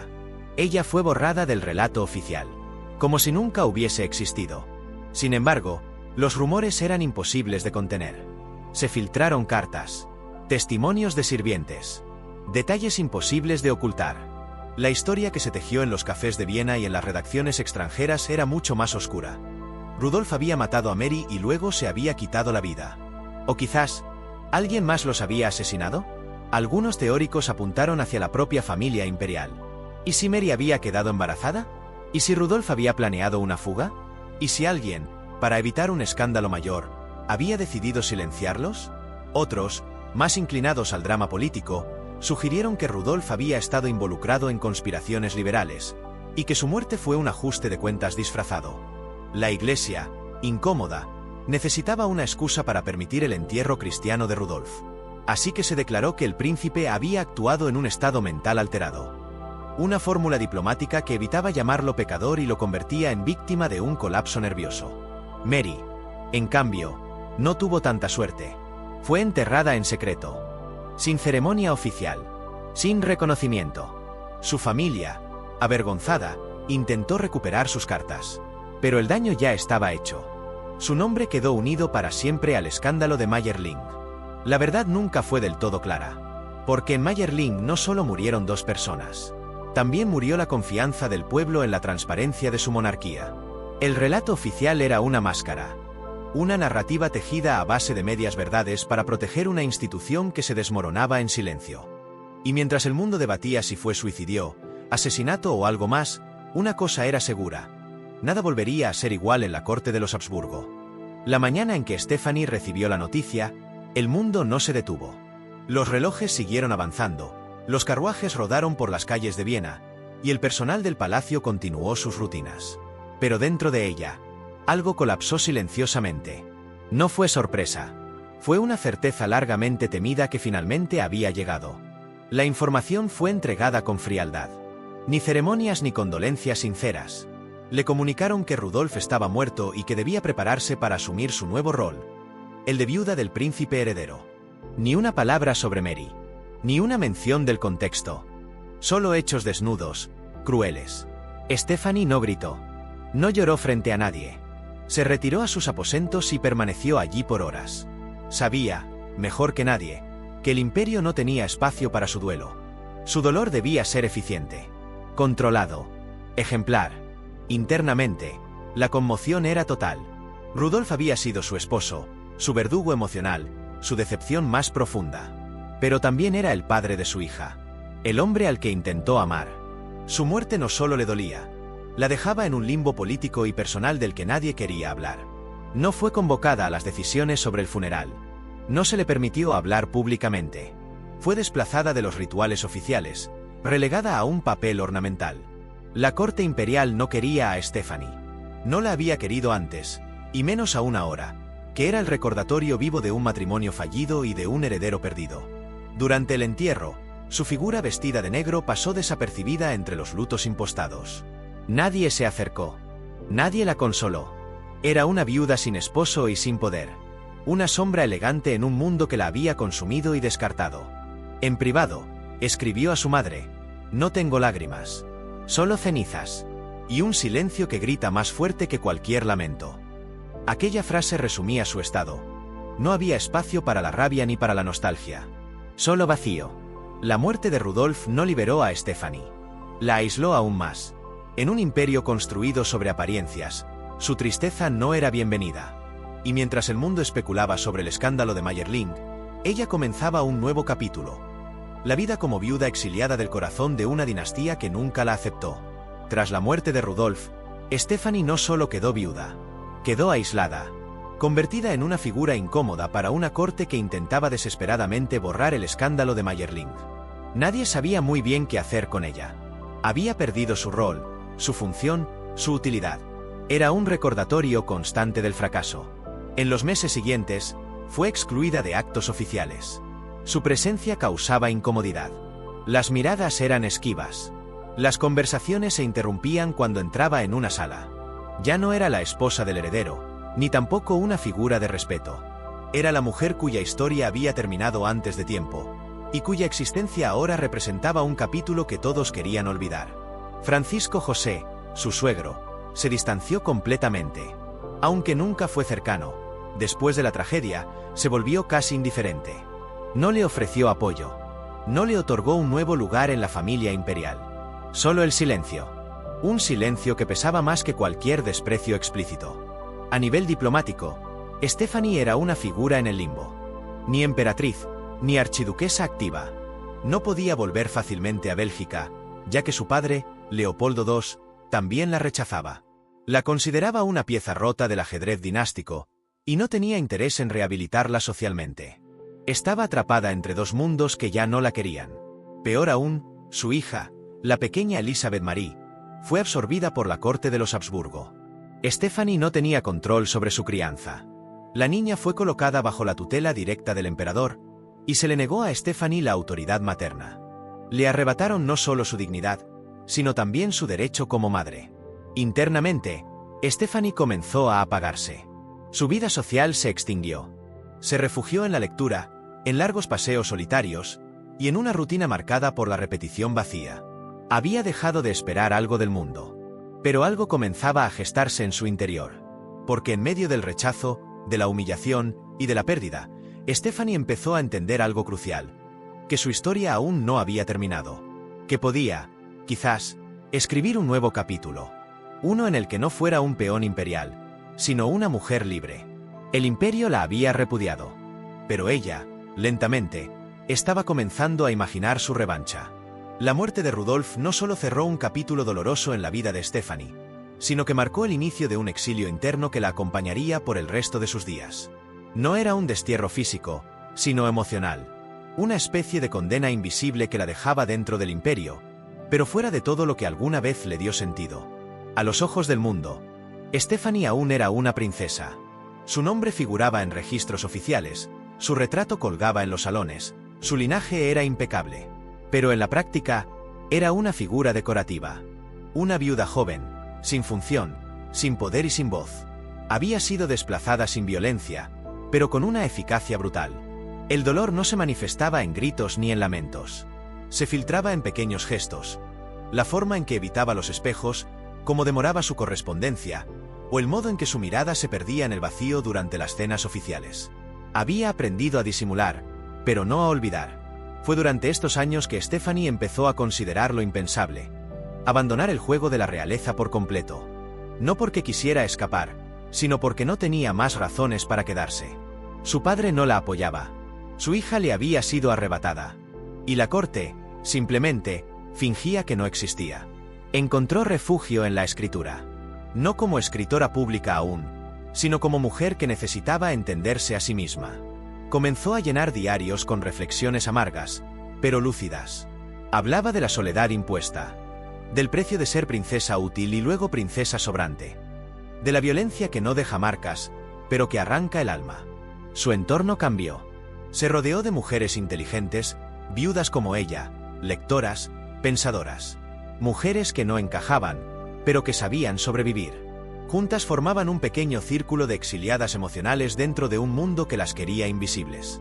Y fue en ese contexto de oscuridad que Stephanie empezó a reconstruirse. No como madre, ni como esposa, ni como símbolo, sino como ser humano. Con heridas, sí, pero también con memoria. Y con una voz que, aunque silenciada, aún tenía cosas que decir. Porque los imperios pueden ignorarte.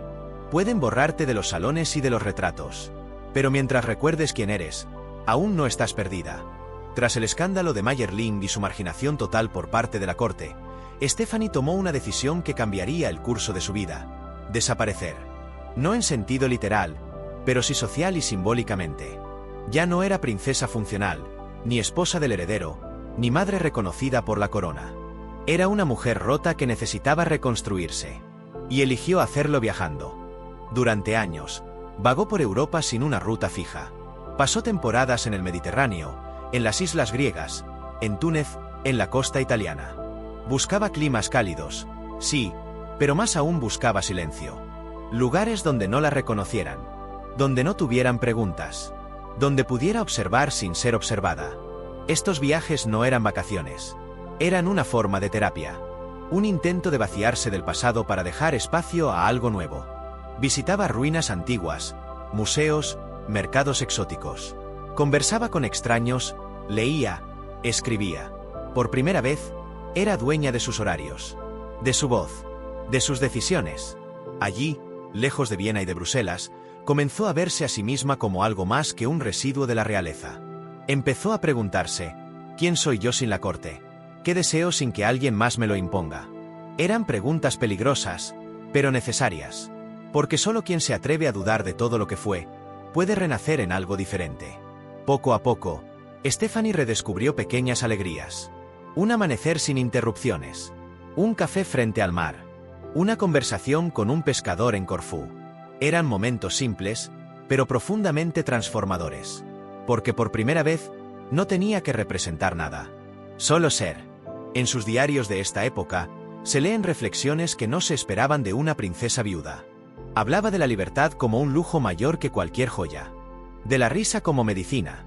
De la soledad como un espejo brutal, pero honesto. Por supuesto, no todos los días eran luminosos. Había recaídas, noches de insomnio, pesadillas con Mayerling. Pero el balance era claro. Stephanie estaba cambiando. Ya no quería regresar. No quería reingresar a una vida de fachada. Estaba empezando a imaginar otro futuro. Y aunque aún no lo sabía, ese futuro pronto le pondría en el camino a alguien inesperado. Un hombre que no buscaba su título, sino su alma. Fue en medio de uno de sus viajes por Europa Central donde Stephanie conoció al conde Artur Podolski. No hubo un gran baile ni una presentación oficial. Fue en una cena informal, organizada por conocidos mutuos en Budapest. Stephanie, aún marcada por la melancolía, no esperaba encontrar nada. Pero Artur, con su conversación tranquila y su inteligencia discreta, llamó su atención de inmediato. Podolski no era un aristócrata cualquiera. Era un noble polaco con sensibilidad literaria, una mente lúcida y una educación refinada, pero sin pretensiones. Lo que más atrajo a Stephanie no fue su linaje, sino su mirada. No la trataba como a una princesa caída en desgracia, sino como a una mujer compleja, digna de ser escuchada. Y eso, en su mundo, era revolucionario. Comenzaron a verse con frecuencia. Paseos largos, charlas sinceras, cartas que cruzaban países. Con Artur, Stephanie volvió a reír, a confiar, a sentirse vista. No como símbolo de tragedia, sino como ser humano. Había en él una empatía que desarmaba todas sus defensas. Y por primera vez en años, pensó que podía enamorarse sin condiciones, sin pactos dinásticos, sin dobles intenciones. La relación fue discreta, pero intensa. Aunque ambos sabían que no era un vínculo aprobado por las cortes, tampoco les importaba. Stephanie ya no respondía a nadie. Era libre, y con Artur, encontró una forma de amor madura, sin dramas, sin escándalos. Por fin tenía a su lado a alguien que no la juzgaba por su pasado, sino que la acompañaba en su presente. Pero la felicidad no duró mucho. A los pocos años de conocerse, Arthur enfermó. Un cáncer de laringe lo fue debilitando rápidamente. Stephanie, que ya había perdido a un esposo de forma trágica, ahora veía como otro hombre importante en su vida se le escapaba entre los dedos. No había tragedia palaciega esta vez, solo dolor real. La última etapa de la enfermedad fue cruel. Una cirugía fallida dejó a Arthur sin voz. Stephanie estuvo a su lado hasta el final. Lo cuidó, lo consoló, y cuando él falleció, se hundió nuevamente en el duelo. Pero esta vez fue distinto. Esta vez había amado de verdad. Y aunque el dolor era inmenso, también sabía que algo en ella se había sanado. Porque Arthur, aún en su breve paso, le había devuelto la esperanza. Aunque Stephanie había vivido gran parte de su vida bajo los reflectores del juicio social, la relación con Arthur Podotsky rompía las pocas reglas tácitas que aún la protegían. El conde, enfermo y sin poder real, no era una figura que los círculos aristocráticos consideraran apropiada para una viuda de un heredero imperial. Y aunque Stephanie ya no jugaba a las apariencias, el mundo sí seguía observando. Cuando se supo que mantenía una relación estrecha con Podotsky, las reacciones fueron frías y moralistas. En la corte, algunos la llamaron indigna, decadente, una mujer sin rumbo. No por amor, no por ser viuda, sino por no haber pedido permiso, por no haberse quedado llorando eternamente como lo dictaban las normas no escritas de su clase. Stephanie no respondió a los rumores. Lo ignoró todo, las miradas, los comentarios, incluso las cartas en las que algunos familiares le aconsejaban terminar la relación por el bien de su reputación. Para ella, ya no había reputación que valiera más que su libertad. Estaba cansada de vivir conforme a las expectativas de otros. Había perdido un esposo por obedecer. No perdería el amor por complacer. Pero el escándalo no solo venía de afuera. En los salones, se murmuraba que Arthur, ya enfermo, estaba comprometiendo la imagen de la princesa viuda. Algunos insinuaban que él se aprovechaba de su compasión. Otros decían que Stephanie había perdido la cabeza. El hecho de que ella lo cuidara personalmente durante su enfermedad intensificaba los comentarios. La aristocracia no sabía cómo categorizar a una mujer que amaba sin contratos ni conveniencias. La veían como una anomalía, como una amenaza. Y sin embargo, Stephanie no se arrepentía. En la intimidad, ese amor le ofrecía una paz que ningún título había logrado darle. En lugar de bailes formales, compartía lecturas. En lugar de cenas protocolares, veladas en silencio, escuchando el viento. Era otro tipo de vida, más simple, más real. El escándalo nunca terminó de explotar. Murió con Arthur, porque en el fondo, incluso los más críticos sabían que había algo profundamente humano en lo que ella vivía. Un amor que no pedía permiso, que no necesitaba validación. Y para Stephanie, eso era más revolucionario que cualquier corona. La muerte de Arthur Podotsky fue un golpe devastador. No solo por la pérdida de un ser amado, sino porque con él se extinguía la única relación en la que Stephanie había experimentado un amor libre de deberes dinásticos, sin máscaras ni obligaciones. Fue su única historia de afecto sin cálculo, y por eso, también, la más dolorosa. Arthur falleció en marzo de 1890, en silencio, tras una larga batalla contra el cáncer. Stephanie estuvo a su lado hasta el final, sosteniéndolo cuando ya no podía hablar, leyéndole cuando sus ojos se debilitaban, y cuidándolo como nadie lo había hecho con ella en sus peores momentos. La muerte no la sorprendió, pero la vació por completo. El duelo fue distinto al de Rudolf. Esta vez no había escándalo, no había política. Solo una tristeza cruda, íntima, que la dejó rota por dentro. Regresó sola a Viena, y por primera vez, no encontró consuelo ni en los viajes, ni en la rutina. El vacío era total. Durante meses se encerró en sí misma. Se aisló del mundo. Dejó de asistir a actos sociales, abandonó su correspondencia, e incluso redujo al mínimo su contacto con su hija, aún bajo el control de la corte imperial. Había perdido a su amante, a su confidente, y a la última persona que la había tratado como igual. Algunos historiadores afirman que Stephanie cayó en una depresión profunda. En sus escritos de ese periodo se percibe una angustia constante. Ya no quiero seguir. Ya no hay propósito. He enterrado a mi esposo. He enterrado a mi amor. ¿Qué queda de mí? Esas palabras reflejan un estado de ánimo frágil, casi al borde de la renuncia. Pero incluso en su tristeza, Stephanie conservaba algo que la había mantenido viva hasta ese punto: su orgullo.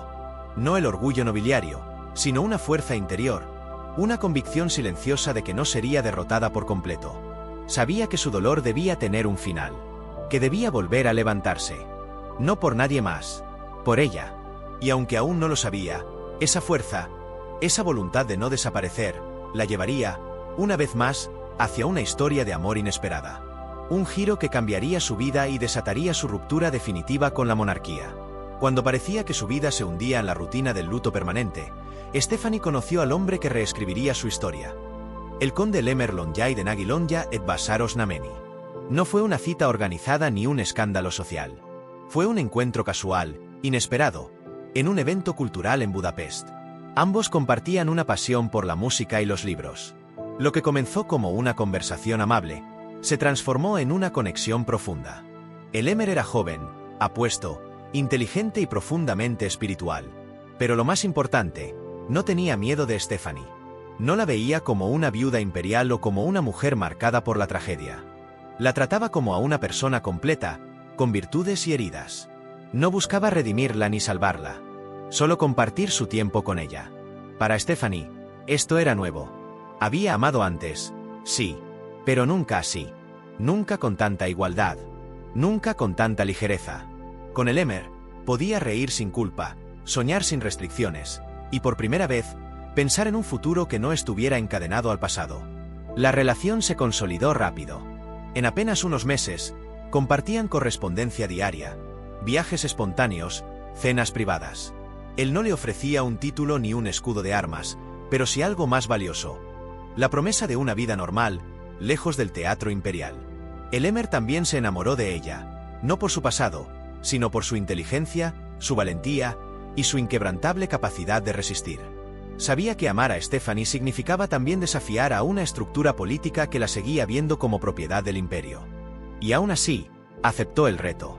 La noticia del romance, inevitablemente, se filtró. Pero esta vez, Stephanie no se escondió. No pidió disculpas. No disimuló. Sabía que estaba cruzando una línea sin retorno. Pero no le importaba, porque por primera vez en su vida, lo hacía por voluntad propia. Algunos la acusaron de imprudente. Otros, de desleal a la memoria de Rudolf. Pero a ella no le importaba. Ya había vivido suficiente para saber que nadie que la criticara ahora estuvo allí cuando más lo necesitó. Con el Lemer, Stephanie vislumbró algo más que amor. Vio libertad, vio dignidad, vio futuro. Y estaba lista para desafiar a cualquiera, incluso a su propio padre, por defenderlo. El amor entre Stephanie y el Lemer Lonjay crecía en un terreno hostil. Era fuerte, sincero, pero también escandaloso para el mundo aristocrático. La idea de que una princesa, viuda de un heredero al trono del imperio austrohúngaro, pudiera casarse con un conde húngaro sin peso político, era inaceptable. No por razones legales, sino por puro clasismo. Desde el principio, Stephanie supo que este amor iba a costarle. El Lemer no tenía un trono ni una fortuna. Tampoco ofrecía alianzas entre imperios. Ofrecía algo mucho más raro: honestidad. Y eso era precisamente lo que amenazaba el equilibrio artificial del mundo real en el que ella había sido criada. La reacción en las cortes fue fulminante. El emperador Francisco José consideró la unión impropia de una mujer de su posición. La nobleza húngara, por su parte, veía a Stephanie como una figura incómoda. Y en Bruselas, el rey Leopoldo II, su propio padre, se enfureció. No solo por el nivel del conde, sino por la simple realidad de que Stephanie no había pedido permiso. Pero Stephanie ya no era la niña que había obedecido en silencio un matrimonio concertado a los 15 años. Ahora era una mujer con cicatrices, con criterio y con el coraje de romper moldes. Y estaba dispuesta a todo por su amor. La pareja intentó mediar. El Lemer incluso consideró renunciar a su religión protestante y convertirse al catolicismo para facilitar la aceptación. Se reunió con intermediarios, escribió cartas de conciliación. Nada fue suficiente. Leopoldo respondió con una carta que hoy pasaría a la historia por su dureza. Si decides unir tu vida con ese hombre, te consideraremos muerta para nosotros. Stephanie no vaciló. Para ella, el costo de perder los privilegios era insignificante frente al valor de ganar libertad. No quería más castillos, más títulos, más cenas diplomáticas. Quería una vida donde pudiera amar sin deber explicaciones. Y así, se preparó para el siguiente paso. No uno forzado, como su primer matrimonio, sino uno elegido con convicción. Sabía que estaba a punto de perderlo todo en términos formales. Pero también sabía que, por fin, estaba ganando algo que no tenía precio. Una vida que le perteneciera. La noticia del compromiso de Stephanie con el Emir Longueuil llegó al Palacio Real de Bélgica como una bomba. Para el rey Leopoldo II, su hija ya era una fuente constante de decepción. Pero este acto de rebeldía final, como él lo describió, fue la gota que colmó el vaso. La reacción no tardó. No hubo llamadas, ni emisarios, solo una carta. Y esa carta marcaría una de las rupturas familiares más amargas de la realeza europea. La misiva de Leopoldo era dura, tajante, casi cruel. Sin espacio para emociones o diálogo. Escribió que la unión con un conde húngaro era una mancha irreversible en el linaje real, y acusó a Stephanie de deshonrar el recuerdo de su madre y de su nación. La trató como si fuera una paria, una traidora a su sangre, a sus deberes, a su apellido. Más allá de las palabras, el mensaje era claro. Si seguía adelante con ese matrimonio, sería desheredada. No solo económicamente, sino simbólicamente. Quedaría fuera de los archivos, de los retratos, de las ceremonias. Sería una figura fantasma, eliminada del relato oficial de la dinastía.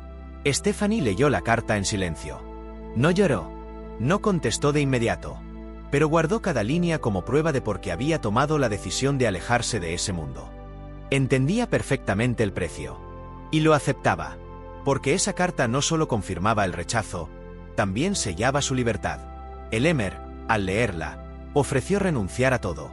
Incluso a Stephanie, si eso le evitaba el sufrimiento. Pero ella se negó. Mi padre me ha enseñado con esta carta todo lo que no quiero ser, dijo. No quería poder sin amor. No quería honor sin dignidad.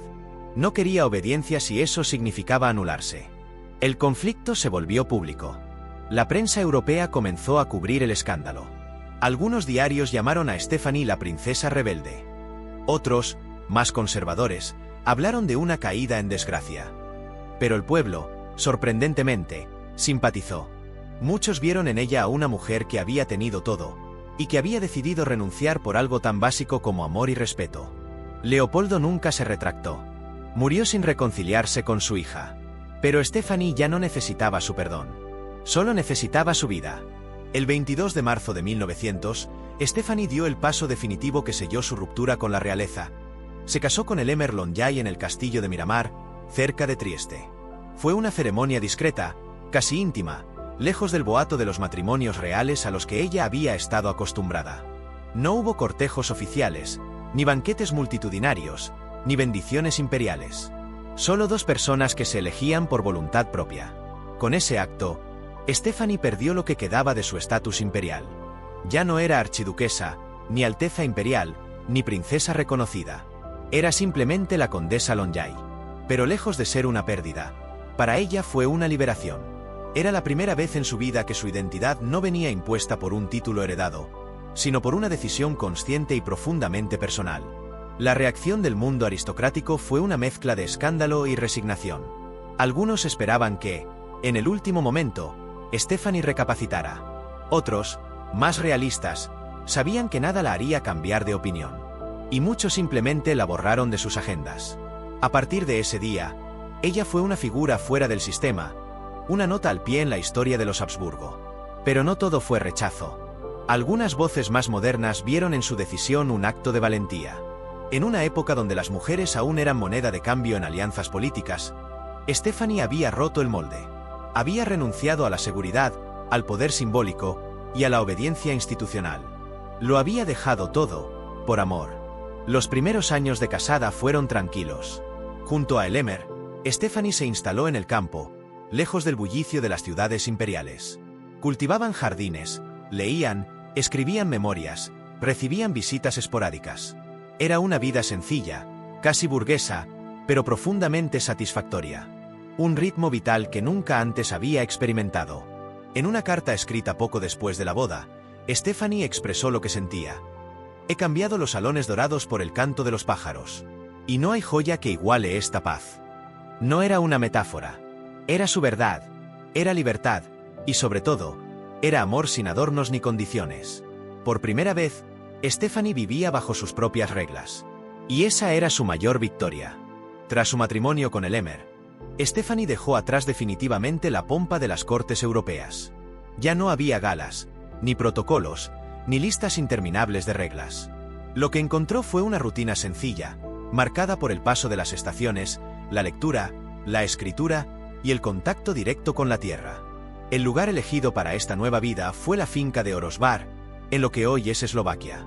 Allí, en una mansión elegante pero sobria, Stephanie y el Emer crearon su refugio. No era un castillo de cuentos, sino un hogar cálido, lleno de libros, muebles sencillos y una cocina que olía siempre a pan recién horneado. Lo esencial, lo humano. Stephanie comenzó a involucrarse en actividades que nunca antes se le habían permitido. Supervisaba la cosecha, organizaba ferias locales, ayudaba a los campesinos de la zona. Se convirtió en una figura querida en la región. No por su sangre azul, sino por su humanidad. La gente la respetaba porque escuchaba, porque ayudaba, porque ya no era la princesa Stephanie, sino la señora Lonjay. Además, escribió. Llenó cuadernos con memorias, reflexiones y cuentos breves. Su estilo era directo, nostálgico, pero también irónico. No buscaba lástima. Buscaba entenderse. Su escritura se convirtió en su modo de reconciliarse con el pasado y de afirmarse en el presente. Y también, sin saberlo aún, sería su legado para el futuro. Su relación con el Emer seguía sólida. No era una pasión de juventud, pero sí una complicidad adulta. Compartían los silencios sin incomodidad, las decisiones sin conflicto y los proyectos sin imposiciones. Era una vida en pareja basada en el respeto, no en el deber. Un lazo construido desde la honestidad, no desde la obligación. Claro que no todo era perfecto. Stephanie aún cargaba con las cicatrices de su historia. Había días en que los recuerdos la asaltaban sin aviso.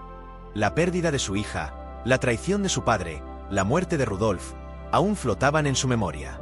Pero a diferencia del pasado, ahora tenía donde apoyarse. Un hogar, un compañero, una identidad propia. En una ocasión, alguien le preguntó si extrañaba la corte. Ella respondió: extraño la música, no el baile. Extraño la biblioteca, no los discursos. Lo que dejé atrás era solo fachada. Lo que tengo ahora es verdad. La tranquilidad que Stephanie había construido junto a el Emer fue interrumpida por los temblores de un nuevo conflicto global. En 1914, la Primera Guerra Mundial estalló con fuerza, arrasando las estructuras políticas y sociales de Europa. Para muchos, fue el fin de una era. Para Stephanie, fue también el regreso involuntario a los fantasmas del pasado. El detonante del conflicto fue, irónicamente, el asesinato del archiduque Franz Ferdinand, el hombre con quien su padre había soñado casarla años atrás. Ver su nombre vinculado al inicio de una guerra tan devastadora fue un golpe simbólico. El círculo de la tragedia se cerraba. La historia volvía a tocarla, incluso en la distancia. Aunque Stephanie ya no tenía un papel oficial en la corte, su linaje seguía siendo un tema incómodo. Era una mujer belga viviendo en territorio austrohúngaro, es decir, una ciudadana de un país ocupado por las potencias centrales. Su lealtad nacional fue cuestionada, y su vida fue sometida a un nuevo escrutinio. Las sospechas, los rumores y el aislamiento volvieron a rodearla como un eco del pasado. A pesar de todo, Stephanie mantuvo una postura digna. No se involucró en la política, pero sí en la ayuda humanitaria. Transformó parte de su residencia en un centro de apoyo para soldados heridos y desplazados. Cocinaba, tejía mantas, escribía cartas a las familias de los caídos. No lo hacía por obligación ni por imagen. Lo hacía porque entendía el sufrimiento. Porque lo había vivido, porque había sido parte de su piel durante años. Mientras Europa se desangraba, Stephanie veía cómo los imperios que definieron su infancia y juventud se desmoronaban. Austria-Hungría, el imperio que alguna vez había aspirado a gobernar como emperatriz consorte, colapsaba. El sistema que la había reprimido finalmente caía. Era irónico y, a la vez, profundamente doloroso. Durante esos años, su refugio se volvió aún más esencial. Con el Emer, enfrentó el miedo y la incertidumbre. Se apoyaban mutuamente, leyendo las noches de apagón, cuidando de los suyos, manteniendo viva una llama de esperanza en medio del caos. Su vínculo, fortalecido por el tiempo y la adversidad, fue su ancla firme. La guerra, con todo su horror, no logró quebrarla. Stephanie, lejos de las coronas y las cámaras, volvió a hacer lo que siempre hizo mejor: resistir. No como princesa, no como símbolo, sino como mujer. El año 1918 marcó el fin de un mundo. Los cañones aún humeaban cuando los imperios que habían dominado Europa durante siglos comenzaron a desplomarse. Entre ellos, el Imperio Austrohúngaro. Stephanie, testigo directa del ascenso y caída de esa colosal maquinaria imperial, observó la disolución con una mezcla de tristeza, resignación y una inesperada sensación de justicia histórica. Había pasado casi 3 décadas desde la muerte de su esposo, el príncipe heredero Rudolf, y ya no formaba parte del engranaje de poder. Sin embargo, los símbolos que alguna vez definieron su vida desaparecían ante sus ojos. La corte imperial, los títulos nobiliarios, las dinastías. Todo caía como un castillo de naipes. Viena, la ciudad de su juventud y prisión dorada, era ahora un espacio de ruinas morales y físicas. Con la abdicación del emperador Carlos I y la proclamación de la República, Austria cambió su rostro para siempre. Los palacios fueron expropiados, los privilegios abolidos, y los miembros de la familia imperial, exiliados. Pero Stephanie y el Emir fueron la excepción. Su vida, alejada del centro del poder, y su decisión de renunciar a los títulos, les permitieron permanecer en su finca sin ser expulsados ni perseguidos por el nuevo régimen. Stephanie no celebró la caída del imperio, pero tampoco la lamentó. Sabía mejor que nadie lo que se escondía detrás de la pompa imperial. Conocía de cerca el machismo, la hipocresía y la violencia simbólica que esa estructura ejercía, especialmente sobre las mujeres. Para ella, la desaparición del imperio fue como ver deshacerse una prisión invisible. No era el fin de un país, era el derrumbe de una mentira sostenida por generaciones. Aún así, no pudo evitar cierta melancolía. Los salones donde había sido educada, los jardines donde paseó con su hija, los pasillos donde vivió grandes tragedias, todos esos lugares ya no le pertenecían. Se convirtieron en museos, oficinas estatales, o simplemente ruinas. El pasado, su pasado, se volvía objeto de observación, no de pertenencia.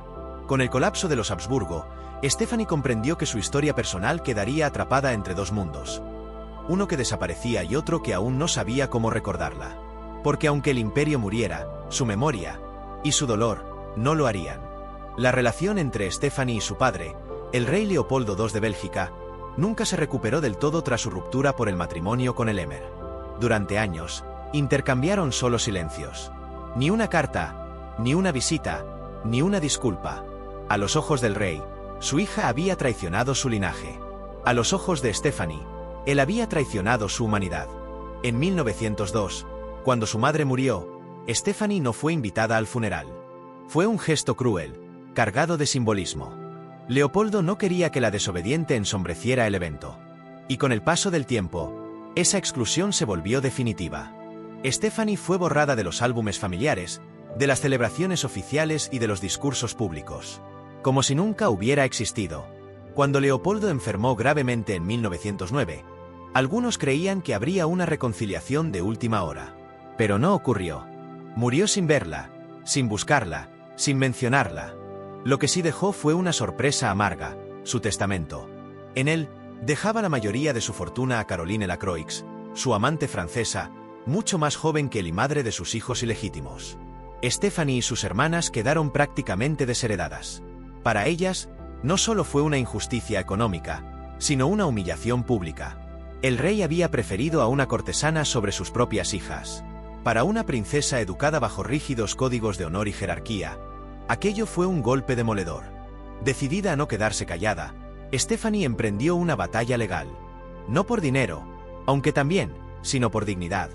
Durante 5 años, sus abogados lucharon para cuestionar la legalidad del matrimonio secreto del rey con Caroline y del traspaso de bienes. Al final, logró un acuerdo, 5 millones de francos. Una suma importante, pero lejos de lo que esperaba o merecía. El dinero no curó la herida. Stephanie quedó marcada por la indiferencia de su padre hasta el final. En privado, solía decir: el hombre que me enseñó a temer también me enseñó a resistir. Y con eso me quedo. No hubo perdón. Ni siquiera una última palabra. Solo una tumba cerrada y una historia rota. Para Stephanie, la muerte de Leopoldo fue más un cierre administrativo que emocional. Lo que murió aquel día no fue solo un rey, sino la última posibilidad de reconciliación entre un padre y su hija. Con la muerte de su padre y el colapso de los imperios, Stephanie fue poco a poco borrada del escenario público. Ya no aparecía en los periódicos ni en los registros oficiales. Los retratos fueron retirados, su nombre omitido de las ceremonias y su figura desvanecida de los relatos históricos. Era como si la realeza hubiese querido ocultar su existencia, avergonzada de su autonomía. Pero Stephanie no luchó contra ese olvido. Lo aceptó, incluso lo abrazó. Había pasado demasiado tiempo siendo un símbolo, un peón, una promesa rota. Y en ese nuevo anonimato encontró una paz inesperada. La vida lejos del poder le permitió vivir con libertad, por fin sin deberle nada a nadie. En su finca en Orosbar, su mundo se volvió cada vez más reducido, pero también más significativo. Se rodeó de jardines, libros, cartas y algunos amigos fieles. No había galas ni visitas diplomáticas, pero sí conversaciones auténticas y silencios compartidos. Allí, por primera vez, pudo ser solo Stephanie, sin coronas ni coroneles. Era una vida modesta en apariencia, pero rica en significado. El mundo exterior cambiaba a pasos agigantados. Europa se industrializaba, las mujeres comenzaban a exigir derechos, y las viejas monarquías eran reemplazadas por democracias inestables. Stephanie, observadora silenciosa, lo veía todo desde su rincón en el campo, con mezcla de escepticismo y esperanza. Sabía que no todo lo nuevo era mejor, pero que lo viejo ya no tenía lugar. A veces recibía invitaciones para asistir a eventos o dar su opinión sobre la familia Habsburgo. Siempre las rechazaba. Había aprendido que, en esos círculos, las palabras se usaban para manipular, no para sanar. Ella ya no tenía interés en defender ni destruir nada. Solo quería vivir en paz con sus recuerdos. La soledad no le pesaba. Era una compañía conocida, casi amiga. Aprendió a encontrar belleza en lo cotidiano.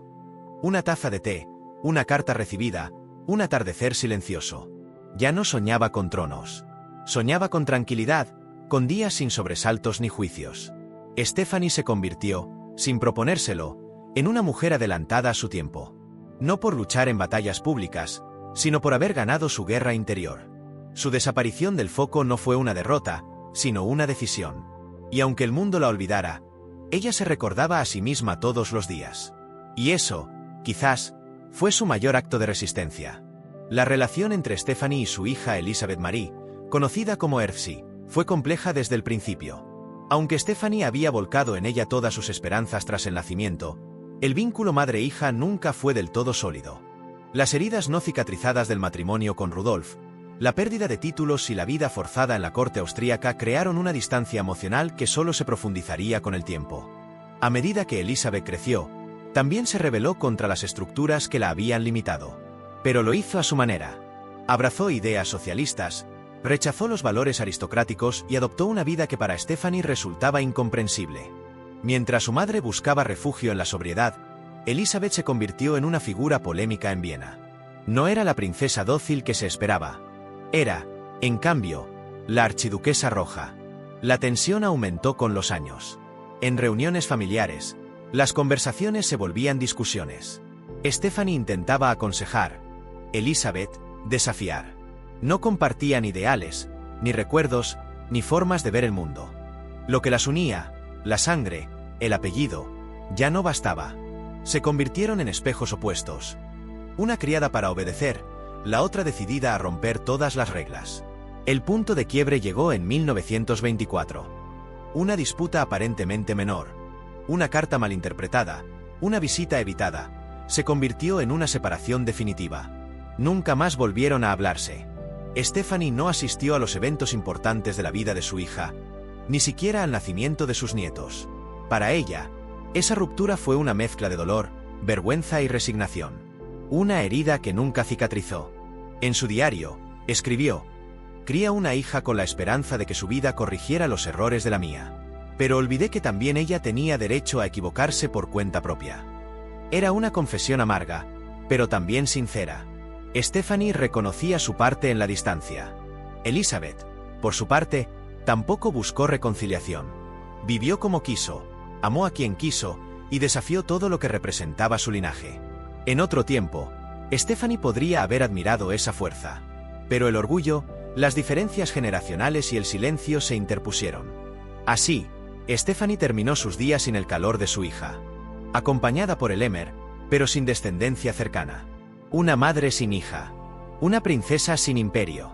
Una mujer con una historia que nadie quería contar, pero que, Aún en su silencio, hablaba más que 1000 discursos.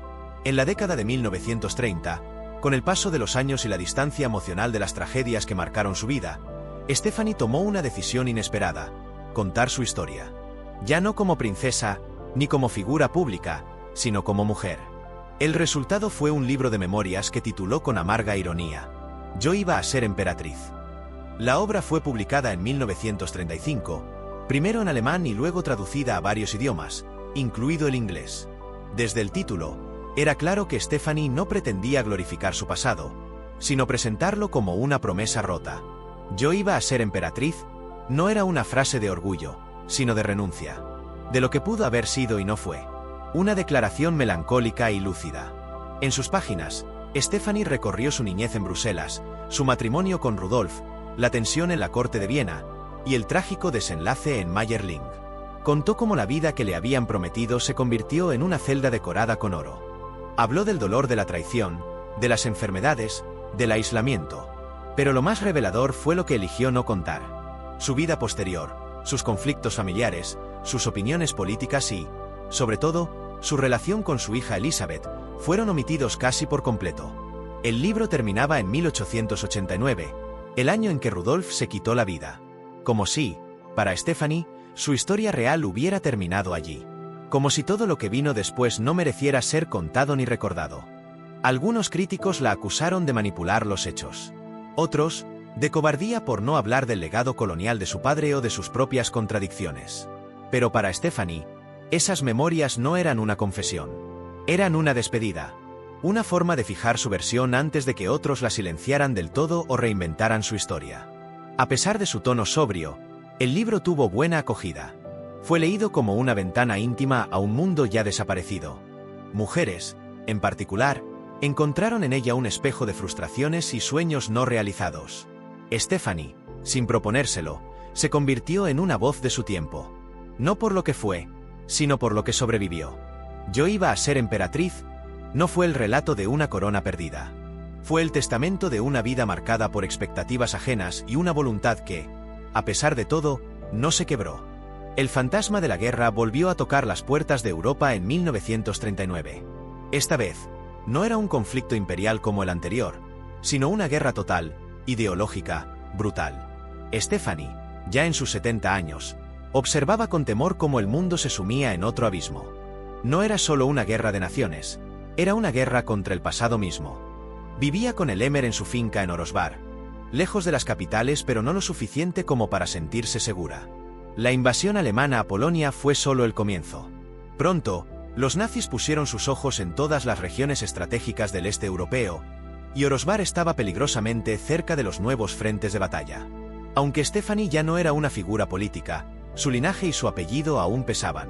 Las autoridades nazis sabían quién era. A pesar de haber perdido sus títulos, su ascendencia seguía siendo motivo de vigilancia. Además, como antigua princesa de Bélgica, un país invadido por Alemania, su lealtad era cuestionada en silencio. No era una amenaza, pero tampoco una aliada confiable.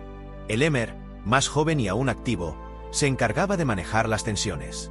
Con diplomacia y discreción, evitaba atraer atención innecesaria. Pero la amenaza era real. Rumores hablaban de que la mansión de Orosbar podría ser requisada como hospital de campaña o cuartel temporal. Stephanie, con el corazón apretado, volvió a empacar maletas. Otra vez, una rutina de huida que parecía interminable. Durante los primeros años del conflicto, lograron mantenerse relativamente a salvo.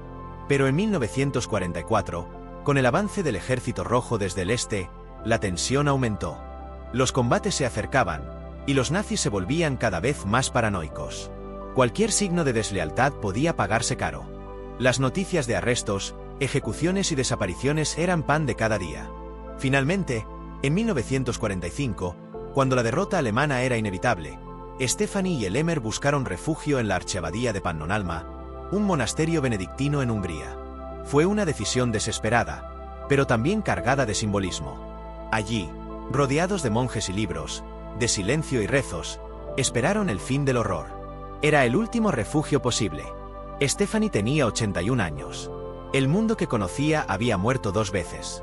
Primero, con el fin del imperio. Ahora, con la barbarie nazi. No quedaba casi nada de su tiempo. Solo ella, su historia y su memoria, resistiendo entre las grietas de una Europa en ruinas. El final de la guerra no trajo alivio para Stephanie.